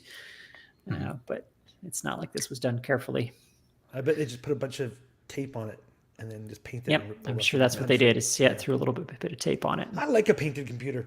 I prefer that to any like super yellow thing or whatever. I mean, make your computer fuchsia or whatever. I dig them. I dig a painted computer. I like it. Yeah. So it's apart from that, it's a GS. But one other thing about this that is There's kind of more. an extra bonus is that it has this what is it? Applied Ingenuity. Applied Ingenuity, inner drive. inner drive, yeah. So it's an internal 40 megabyte hard drive in combination with the power supply for the 2GS. There was another one called the Vulcan that was more popular. I think a fair number of people. And a fair number of people had the Vulcan drive, which was the same idea, but this was the Applied Ingenuity, not Applied Engineering. Applied Ingenuity, which was a company of like 3 people that made like 2 products and then vanished. But one of those products was this thing. And sorry, I took over the news item here because I'm so excited about this thing. This is so crazy rare. So oh my gosh. the Applied Ingenuity inner drive has got to be one of the rarest Apple II peripherals ever. These things are just unobtainable, and this one is in this machine for some reason. It's in this machine that was painted for this photo shoot because they just happen to have that one, and then I don't know. I would love to know the story of this, and apparently it works according to the listing for sale. This drive still works. Well, the magazine no doubt would have got all magazines would have got a copy of various products. So I bet you they were sent one of these drives to review, and then they had it sitting in a GS. And they said, okay, now we got to paint one for the cover. And or I wonder if this machine was the personal machine of someone who worked at the magazine or something. Because like this, it feels like an enthusiast machine because it's got this rare peripheral in it. And so they this were in the far left cubicle, so they didn't really care what was on the. Or they needed a GS in a hurry for this photo shoot, and they were like, "Hey, Bob, can we borrow your GS for a minute?" Yeah, I don't know. Came back like this. He's like, "What'd you do?" I feel there's a story here. I feel like 100%. This is the craziest, most obscure, rare thing I've seen on eBay in ages. This is an amazing find. And it's listed $350. I mean, that Applied Ingenuity drive's got to be worth 2-3 times that much. That's sitting in there, and the fact that it still works. It shows the GS. It shows it working in the ad. It's and nothing else on it. So presumably that drive is what's booting. Oh no, you see the 2GS even before it goes to anything. Yeah. And it's got no other cards in it also, which is interesting. So it seems like it's been stripped for parts at some point, because it's rare to find a GS with like basically no cards in it. Everybody with a GS had every slot full of something. RAM, at least a RAM card, and a sound card or something like. But this thing is empty except for this crazy rare hard drive. Yeah, just wild. Absolutely wild. Well, it's something. There's some card here. I'm not sure what that is. Yeah, No. I think that's the factory memory expansion. Yeah, like the 1.25 megabyte RAM expansion. It's the expansion slot. Yeah, they basically all have that because the machine was useless without at least 512 or 700 or whatever 700 100 Yeah, I whatever. think only the K. very first ones ship with the 256 or whatever. Yeah, it's got It's 256 on the not- motherboard, and then all the other RAM is on that board Yeah, basically. they So came up with like a 1 meg board or something. yeah, so they pretty much everybody had the 1.25, which is that board fully populated basically. But yeah, no, it's rare to see a JS that empty, and yet here's this Applied Ingenuity drive in it. Absolutely wild. And the paint Yeah. and the cover. Yeah, and the paint. So yeah, cool. and it's the subject of that photograph. Oh, I'm obsessed with this thing. I don't want to buy it because I don't need more crap in my life. But gosh, what a I story! agree. What amazing. Yeah, it is really tempting. Just for the like pairing of the magazine and the machine.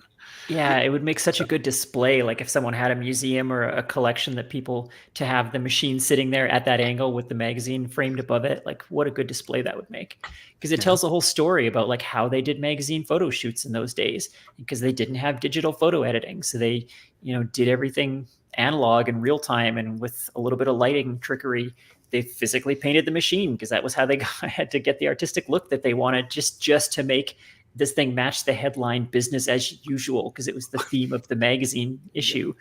Like it's so much work just for, a sort of okay dad joke on a cover of a magazine. Yeah. And then it's got this crazy rare drive in it to boot that, oh man, I love this thing. To boot, I get it.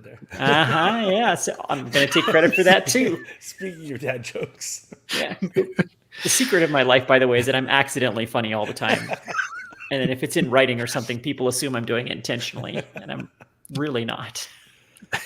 Anyway, that's an amazing auction. Yeah. Wow. Nice. Yeah, I love this. It'll be interesting to see what it goes for. I mean, it's on a $500 buy it now, which honestly is a good price just to get that drive. So if there's a collector out there who's serious, this is a no-brainer. Yeah, I think there's just competing forces here. Like I think that the look of that machine is dragging down the value of the inner drive, but at the same time, like the coolness of having the machine from the cover, is I wouldn't care about the inner drive. Like myself, the thing I'm interested in is the machine, or the case basically. He might have better luck selling them separately, honestly, because I think he's dragging down the value of the inner drive by having it in this machine. Be interesting to see if one of those two pops back up on eBay after somebody buys it. I bet I would not be surprised. The inner drive, and now here's the 2GS back for a couple $100. Yeah. And the inner drive, as cool as it is, it's only useful as a collector's item. Like a 40-year-old mechanical hard drive, 40 megabytes in size. No one's going to want to try to use that today. You couldn't trust it for one thing like that. Who knows how reliable that platter is, but as a collector's item, it's pretty amazing piece of technology. So someone like a Tony Diaz who wants to have everything, every weird peripheral, this is probably might be your only chance to get this particular drive. Plus, I wonder if it supports RAID 0. Get it? Yeah. Oh, good. All right. That you had to explain it, but then it was okay. The jokes are funniest when they're explained. That's what I'm told. Yeah, that's what you've told me a lot. Yeah. I do wonder, like what's on the drive too. I mean, like if it still works. Yeah. Does it? I mean, are there old drafts of Insider articles on there, or? That's a really good question. Yeah, that would be really interesting to know, Paul. That's true. No, I think there's a lot of people exploring their inner thoughts about like how much they care about this throughout all of the discussions about this. Like, oh, I kind of want it. Will somebody buy this so I don't have to? Yes, exactly. So it doesn't get tossed. Yeah, the whole Apple II community is having that conversation right now. Like, somebody buy this. It's not going to be me, but somebody buy this. Yeah. I can't get over this drive. I mean, the Vulcan drives, they made a lot of those Vulcan drives, but you still never see them. Like, they're already rare, but this they're never like, maybe I've seen 1 or 2 GSs on eBay with the Vulcan drive in it. And this thing, I mean, they made 1/10 as many of these things, and here's one of them. So yeah, just wild. All right, let's see. So I have a list of a million things that I'm not gonna go through all of them, I suppose, but I will just the next one was an AMDEC Color One monitor, and the only reason I brought, and it's selling for $275, and I think that's probably too much, but I really like these monitors, and the reason I do mainly is because this is what I had, in the Apple II era, but they're really good. I mean, they're really heavy, but they're sharp. The color's good. So anyway, nice monitors. They actually had speaker and volume and stuff like that. So if you they're hugely had popular some sort of, with old game players. Like people want to hook up NESs to them. I don't recognize the movie, but What's so there's something written on top of it in one of the photos. What is that? Does it say Load Runner on top of it? Click the one where it's showing the bezel from above. okay, let's see. Sorry. It's like the third photo from the top. This is great radio. There. Yeah. Oh, Loda grade. No. Oh, Loda 6. Loda. What is it? Loda grade. Loda grade. Huh. Okay. I just saw the load and I thought it said Load Runner. My brain filled in the rest. I wonder what that is. Is it a name? Yeah. I guess it's a name. Yeah. Yeah. Or maybe Loda is, some local dialect for fifth. Oh, maybe. Right? Huh. Is it the name of a school or something, or someone's last name? Maybe it said grade 5 and the 5 got erased or something. I don't know. Who knows? Well, a deep mystery to unravel if you want to get this AMDEC Color One. I have the original one that my family had eventually did die. But I do have one of these that I got for nostalgia reasons, but I still like it. That's like my main one. Okay, let's see. This I think was kind of interesting. So I don't know that this is necessarily the way to get this, but I came across an auction item for a Zulu SCSI Pico W SCSI hard drive emulator for the Mac. It says, although it doesn't. I don't think it has to be for the Mac. But so this is in the same category as Blue SCSI and all those other things. And you don't have to buy it on eBay. There is it is possible to go to zuluscsi.com and read about it and buy them that way. But so it's another one in those categories of, if you have if you have a classic Mac or I think probably anything that has a DB25 SCSI connection, you can use this in place of any sort of spinning drive. So it's comparable to the SCSI 2SD or the Blue SCSI, but has some improvements, and I think it's been sort of like rated as faster, at least depending on the card you put in and stuff. So I hadn't heard about this before coming across that auction, and so I thought this was kind of interesting to know about, at least. Well, the other SCSI ones are usually Arduinos, aren't they? I think the Blue SCSI is an Arduino. I do not know. Am I wrong? I do not know what they're made from. And Don't know. Then there's the SCSI S2. SCSI 2SD. I think that's an Arduino as well. Am I wrong about that? Maybe I'm misremembering. Whereas this thing is not. This is RP2040, yeah. And I think that's the Pico, right? That's the straight to metal Pico, yeah. Yeah. That's now in everything. Like every video and storage solution for retro computers is built on this thing. Pico's everywhere. Yeah. It does. So I've used the Blue SCSI and I've used the SCSI 2SD. I now forget where they are. But the SCSI 2SD was a bit of a pain to set up in comparison to the Blue SCSI. And I think the Blue SCSI. Yeah, the Blue SCSI was much easier, particularly after having had the experience with the SCSI 2SD. I mean, the SCSI 2SD works fine, but it's finikier about like getting it set up. So, and I think this is another design with the benefit of the knowledge of gained from the SCSI 2SD and the Blue SCSI, right? So it's improved on it in those ways. They probably all are decent options, but increasingly for classic toaster Macs, this kind of shape, I think the sweet ones are actually the ones with 2 floppies, because the internal drives aren't better than using something like this. Right. I would rather have an SE with 2 floppies, which is actually cheaper to get, and use Yeah. an external solid state hard drive. Indeed. That's Okay, cool. so let's For see. $50, nice. Yeah. So I'm definitely thinking about that. Although I mean, like, I've got many different SCSI solutions now at this point, but I'm trying to think. I think I have something in the next slab that's like this. That might be the SCSI 2 SD, but I'm sure I have more things that I could use a SCSI thing. Okay, so the next thing I did, I guess what I'm finding are all like new products that I just didn't know about until I find them on eBay. But so this next one I'm looking at is a TI-99/4A drop-in replacement power supply.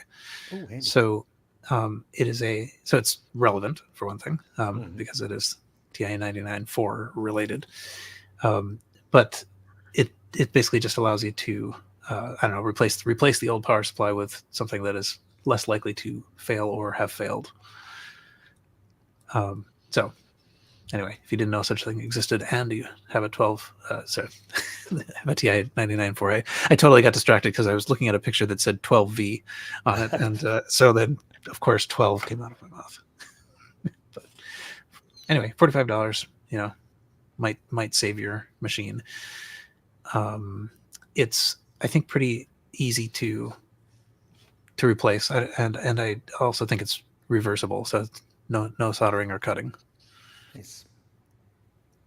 It's amazing how these replacement power supplies are always like 0.5% of the components or the size of the originals. Like I've got the reactive micro replacement drive or power supply in my GS, and like basically you empty out the entirety of the original metal box and you put in this like thing the size of a postage stamp, and it powers the entire machine. And that's similar to this here.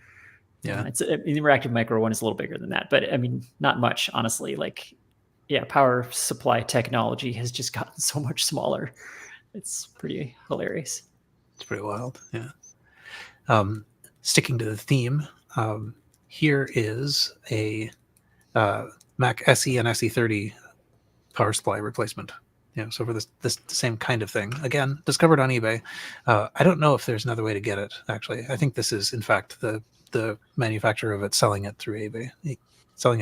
So Circuits Electric. And let's see, is there a description? Anyway, yeah, it's basically just a little I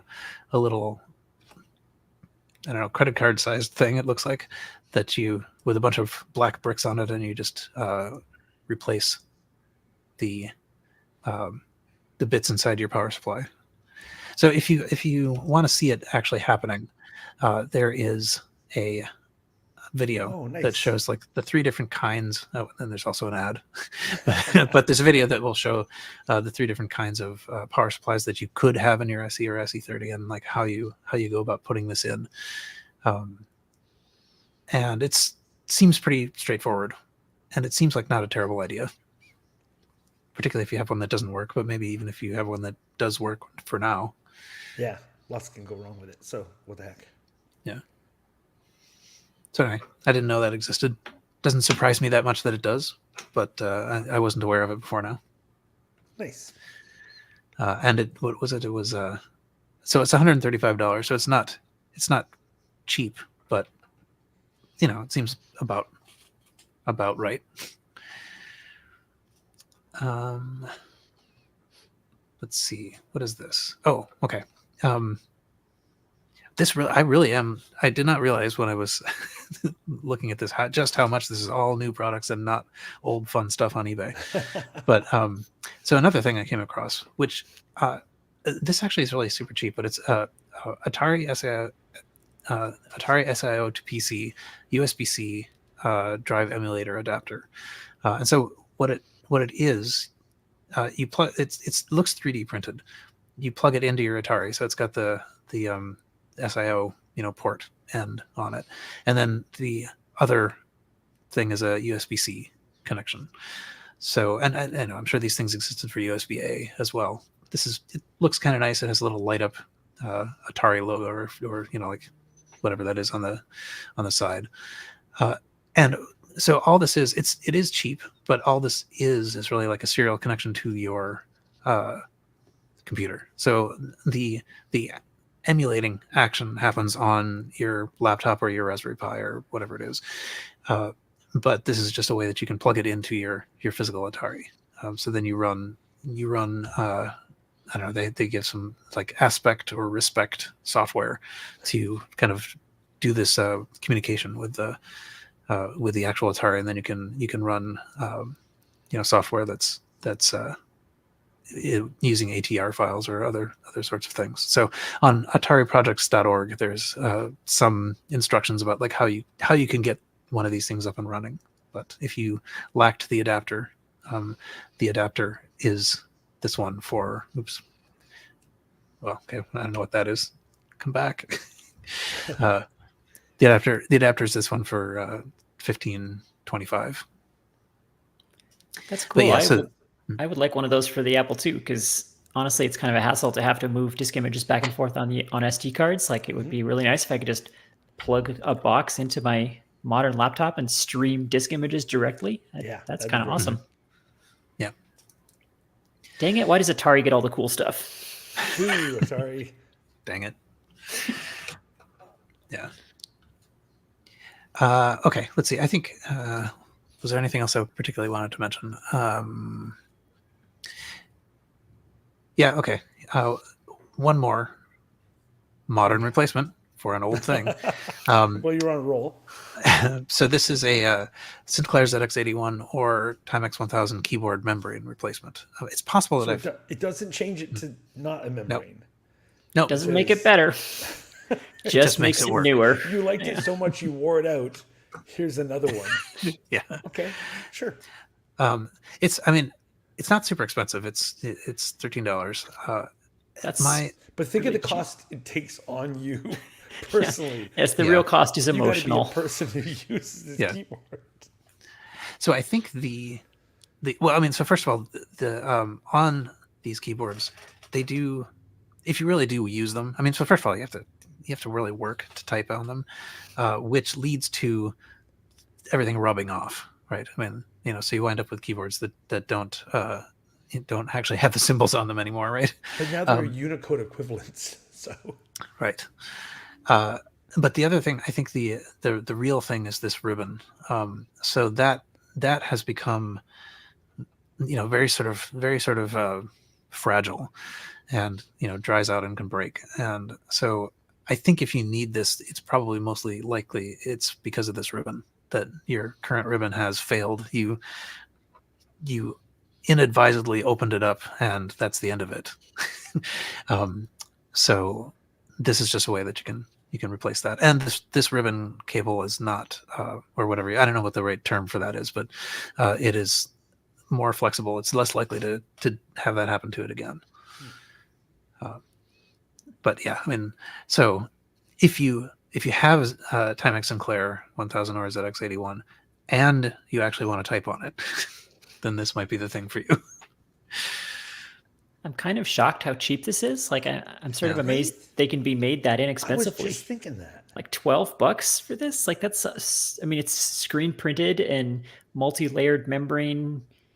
Like that. Yeah. Why is this only $12? That's shocking. Yeah. It looks good too. I mean, like, it looks real. Replacement would be $12. Yeah. How are you getting a keyboard for that? Yeah. It looks identical to the factory original. Like, it looks perfect. Unless it is a factory original, like somebody came into a bunch and they've really just put new ribbons on. But maybe even so, that does seem, for $13 seems remarkably cheap.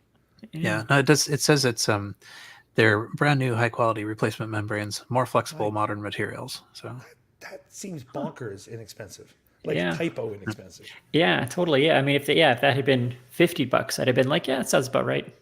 Or even $100, I'd have been like, probably like, yeah, okay. Sure. So it's probably hard to make that. Yeah. I just think this is remarkably inexpensive. But anyway, cool, nice. Kind of want to buy one just because it's so cheap. Yeah, I know. I feel like there's discounts if you buy multiple ones. Yep. It gets cheaper. I feel like I could flip this for twice that and make some little this retail person's flooding arbitrage you here. with like, yeah, if you get 4 more, it's only $10.39 each. Yeah. Coming soon to Quinn's Retro Shop for $39.99. I keep thinking, is there something else I can do with these? Yeah. Anyway, cool. Yep. And I think I will leave it there. Yeah. So that's probably good enough.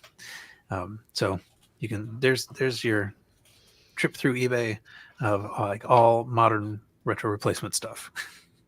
But nevertheless, next time I'll have old stuff. So now I guess we have made it to the point of closing discussions. So Carrington, you are the first alphabetically. So what closing discussions have you? Retro-wise? Oh, I'm on through Steam or GOG, one of the two. I got an old Apogee game, side scroller, Secret Agent. It was an old shareware game from back in the day that like people who didn't have DOS. I was always envious of all these like DOS platform games. So I grabbed one. Holy moly, it was fun. Played through all 3 sections of it. Now I'm looking for more. I'm hooked on old Apogee games. I didn't have a DOS computer. I missed out on all these things. So I played it and it was great. Totally holds up. Loved it. Cool. Yeah, it's a whole area that I just don't know. Highly recommend. Super, super fun. And it was like a couple bucks on either GOG or Steam. So.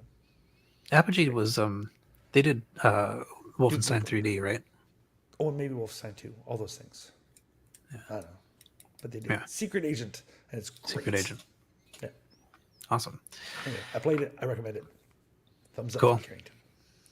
I haven't given any thought to what I will say in the closing discussions. I don't know. I've done a little bit, but not enough editing of podcasts. So between the time we recorded last and now, Kansas Fest happened. And then soon people on the feed are going to hear about how Kansas Fest is coming. But at any rate, it's now gone. Yeah. So I did spend a fair amount of time sort of like editing the videos and putting those up. So actually it's already for a little while now been possible to see all the individual presentations this year. Except mine, because I want to work on mine still.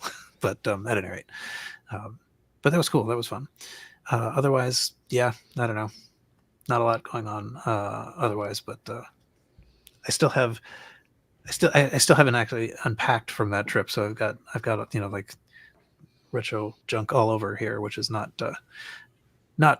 viewed in the best light by other occupants of this house. But anyway, so it goes. Soon that will be fixed too. Quinn, any closing thoughts from you?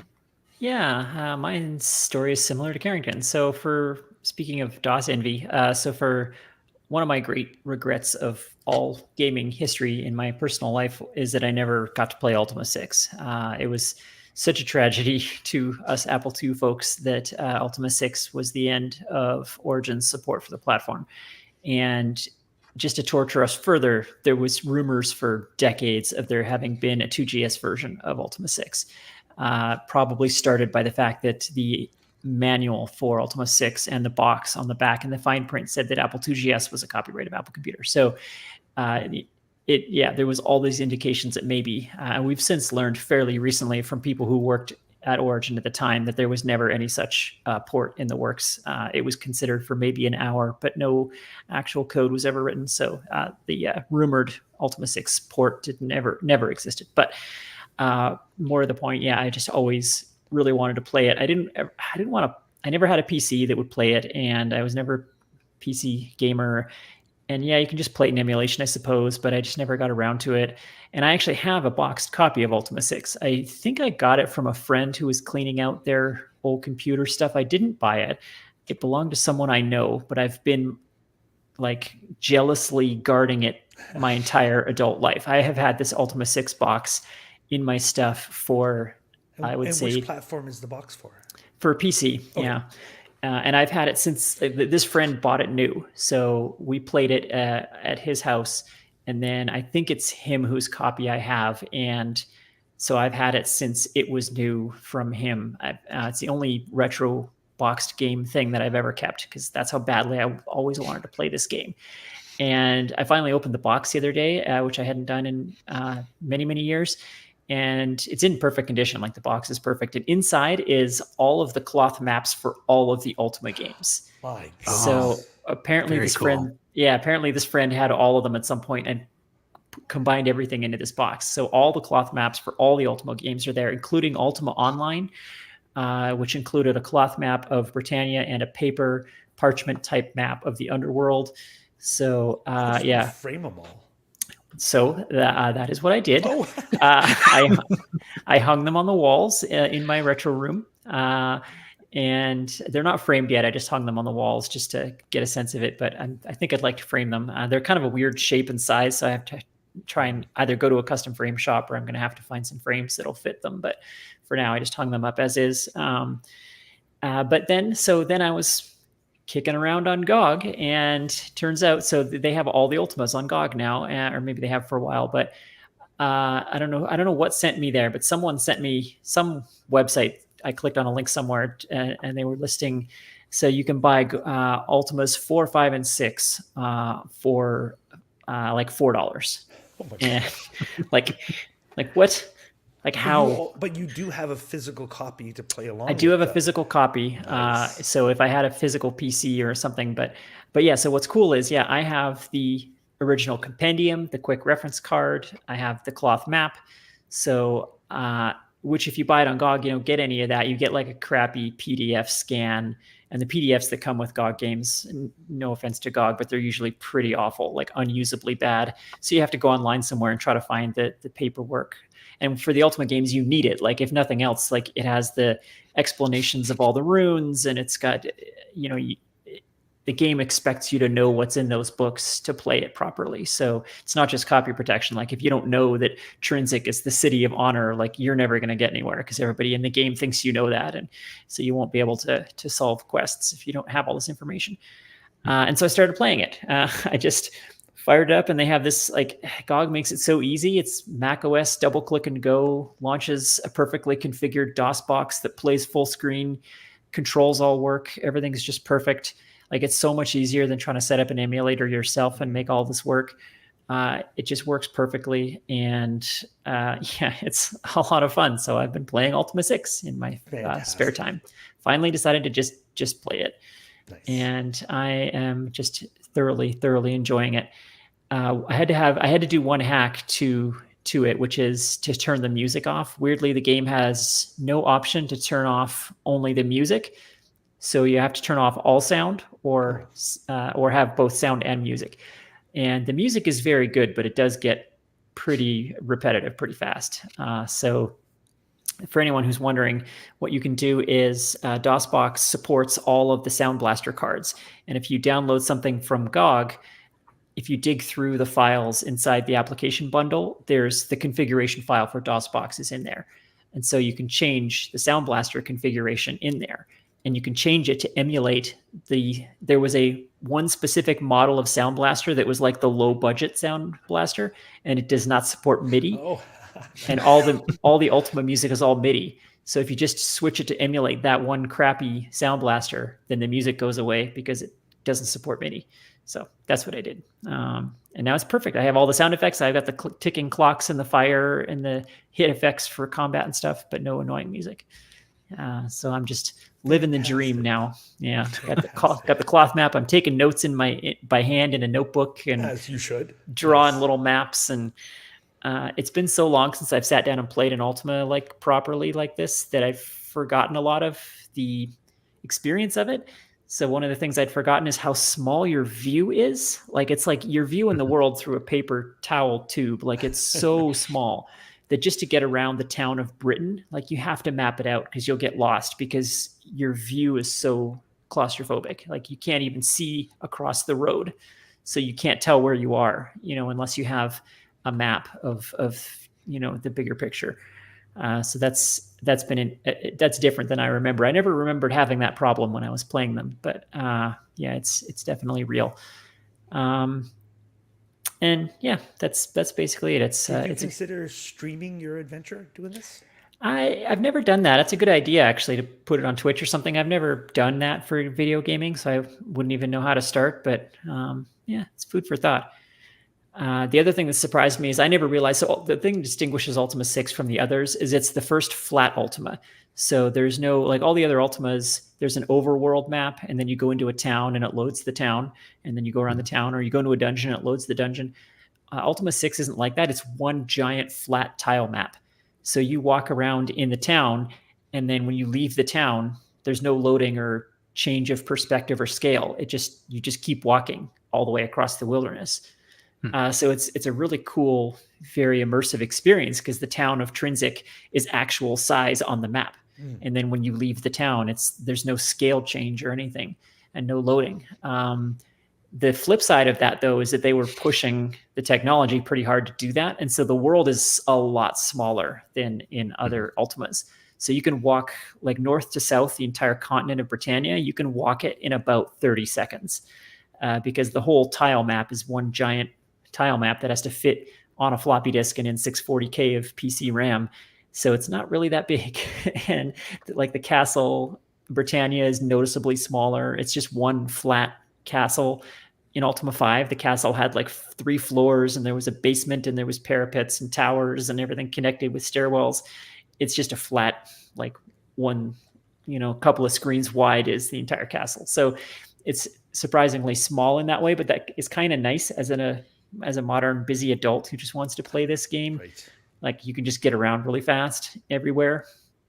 And there's like right off of the gate, you can teleport everywhere with the Moonstone. Like Lord British gives you a Moonstone that will let you teleport anywhere in the game immediately. So nowadays they call that fast travel in RPGs, but so that I guess maybe the Ultima 6 invented fast travel. I don't know, but so it's a very well set up game to play as a modern person who can't devote 200 hours to this. You can just jump around everywhere. So I'm having a lot of fun playing it. It's a really, really good game, it turns out. So awesome. I'm glad it's lived up to many, many years of anticipation. Yeah, it's weird. Yeah, I've had this game built up in my head for so long, and it really is as good as I had hoped. So Awesome. really enjoying it. Nice. So strong recommend for that. GOG has the whole package for you. And other than that, like I said, I decorated the retro room, so I've got the Ultima 6 maps up there, and my retro gaming room is now also my board gaming room. I got one of those board gaming tables that has the sunken area below the top for with the soft surface for rolling dice and stuff. So I got one of those. And Ooh, look at me! I've got all these friends to come over. I'm like Intellivision Carrington. yeah. Actually, mostly I'm actually playing solo games right now because I actually don't have a board game group at the moment since I moved, but I'm looking for one. But yeah, so right now I'm actually Carrington, just playing Night Stalker by myself. But, someday I will have friends again. That's fantastic though. But the Ultima, and also what a bonus to get all the maps. Yeah, The that's cloth really maps are, quite the wild. Ultima cloth maps are some of my favorite artifacts from early gaming. Yeah. Now you make me want to go and collect them all to hang them up. I want to do it fully. Yeah. It's like that sounds amazing. Yeah, I was blown away to find all the maps in there. I didn't know. I've had that, like I said, I've had that box for 30 years. I had no idea all the maps were in there. What if that art's been used? Like, can you go on a site and get like an Ultima 3 bed sheet? Like, is there, like, I'm sure. Yeah. things? I'm sure there's a million scans of those things that you could use. I would want that. Yeah, you could download an image and then upload it to Vistaprint or something, and they'll print you a bed sheet or whatever. Yeah, I'm sure you could. I know. I actually have tried though to scan. I think it was probably the Ultima 2 map, but it's actually it's pretty hard to scan a cloth map. Oh, because it's not. It stretches and stuff, and try to get it to actually. You need Melissa Barron to do it like a 1:20 relation on the totally, loom and like actually just on the CNC loom, And, well, and what I think what I had forgotten too is that the print quality on them varies a lot. Some of them are really not very good. I think printing on textiles is difficult, and like the Ultima 5, is it Ultima? I think the Ultima 3 one is almost illegible. Like it's basically it's just a blur. You can't really start that way. I wonder if it's faded. I don't know. It's hard to say. I mean, 3 map, and I really liked it, but that was so many years ago. Like who knows? I think we had no basis for comparison. Like at the time, anything was amazing, right? Like the colors are vivid. It doesn't seem faded. It's just the print quality isn't very good, I think. The Ultima 6 one is quite good. You can make out detail, you can read the text on it, and it's good enough that you can actually use it to navigate, which is really fun. Like the shapes of all the mountains are actually correct. Like you kind of expect it to be an abstract, vague representation, but it's actually fairly correct. Like if it shows a little hook in the mountain range, that little hook will actually be there in the map, and the little bends in the roads and stuff are all there. So if you look closely and you follow it, it's actually accurate. Which that surprised me as well. I didn't expect it to be useful. That's awesome. Yeah, Nice. really enjoying that. So yeah, and got the retro room decorated. The other little bit of retro news is I ordered Rob Kim's Tangy 2C from Kansas Fest. So it's a new display solution for the Apple IIc. What's nice about it is that it has the same form factor as the original Apple II RF modulator. That like just plugs into the back of the 2C, just kind of sits on the port. So there's no cables or anything. It's just literally stuck to the back of the 2C like a little wall wart. And it plugs directly into HDMI. So I didn't have an HDMI solution for any of my Apple IIs yet. So that's kind of nice to be able to plug directly into HDMI. Yeah. And the Apple IIc is kind of a specifically difficult problem for a lot of these sorts of solutions because it has no slots. So you kind of have to just work with what's in the back. Yeah, exactly. That's why I grabbed this. Like I already have Plumman's VGA adapter for the 2C, which is a very nice product. But it does have, yes, that's the one. Yeah, the Apple IIc VGA. Yep. You have to have all the cables, and it is VGA, not HDMI. And yes, you can convert VGA to HDMI, but then there's extra cables and extra boxes. And so I just thought extra a nice lag, clean, maybe. Yeah, an extra lag, like a really nice clean solution that goes directly to HDMI with no cables is really appealing. So, and he's not asking a lot of money for it. So I just grabbed one so yeah, it hasn't shipped yet, but I'm pretty excited to get that guy. Yeah, that was like a very last second addition. Like he just got it finished in time to present it. Yeah. We sort of added him late, but and he spent Kansas Fest kind of going around testing it on people's machines. So mine, my 2C Plus here has the honor of not working with at least the version that he had because I think is yours accelerated? It is, and I think that's probably the problem. Yeah. Yeah, there's a known issue apparently if you've overclocked your 2C Plus, like not just the regular 2C Plus accelerator, but if you've overclocked it, which some people have, then it doesn't work yet. He's working on that. I think the firmware is pretty active in development still. There's some issues that he's working on, but you can always update the firmware, which is nice. I think wasn't always the case though. It said like when he was developing it, he actually had to bring it to him to have him update the firmware. Yeah, he's just before he started selling them, he added user updatable firmware to it. So yeah, you can do it yourself. But and I think Chris Torrance is now selling them through his online store. So that's I think the current official source to get them is through Chris Torrance's site. Yeah, CT6502 dot something. Yes, that is it. So it looks like a really nice device. So I'm excited. It actually has 2 ports on it. It's got a VGA port on it also, which is kind of neat. So again, no cables, no extra boxes or extra power supplies or anything. Just plug a VGA or HDMI directly into your 2C, which is pretty awesome. So. Nice. Okay. And that's it for me, retro-wise. Cool. All right. I guess we made it. Relatively long recording, but that's all right. We had a couple of a month and a half, 2 months to make up for. Yeah. So 2 months between shows, 2 month long show. Yeah, that's right. I suppose maybe we could just put it out 10 minutes at a time, daily or something. But yeah, there you go. That sounds fun. Okay, anyway, that's it for the show. You can find the show notes for this and all the RCR shows at rcrpodcast.com. You can find lo-fi episodes and more via Gopher at rcrpodcast.com. You can discuss the show in the forums at forum.vcfed.org/something or other. If you sort of follow us on our various accounts like Mastodon, where we are RCR Podcasts at podcasts.social, we will send links to the YouTube of us recording this, where you will see people dancing as I say all these things.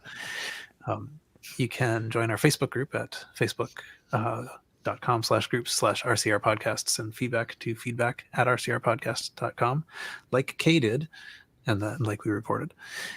And you can write a review on iTunes if you want. And until next time, Retro compute. Yeah. Terrible. How are we still so bad at that? Terrible. Well, yeah, I don't know. It's probably somewhat similar reason to like why I never have like a last thing to say when I do the introduction. It's like only think of it when we get there. Yeah. But, okay. Anyway, thanks YouTube for joining us. And Bye, YouTube. We'll see you next time. Thanks, chat.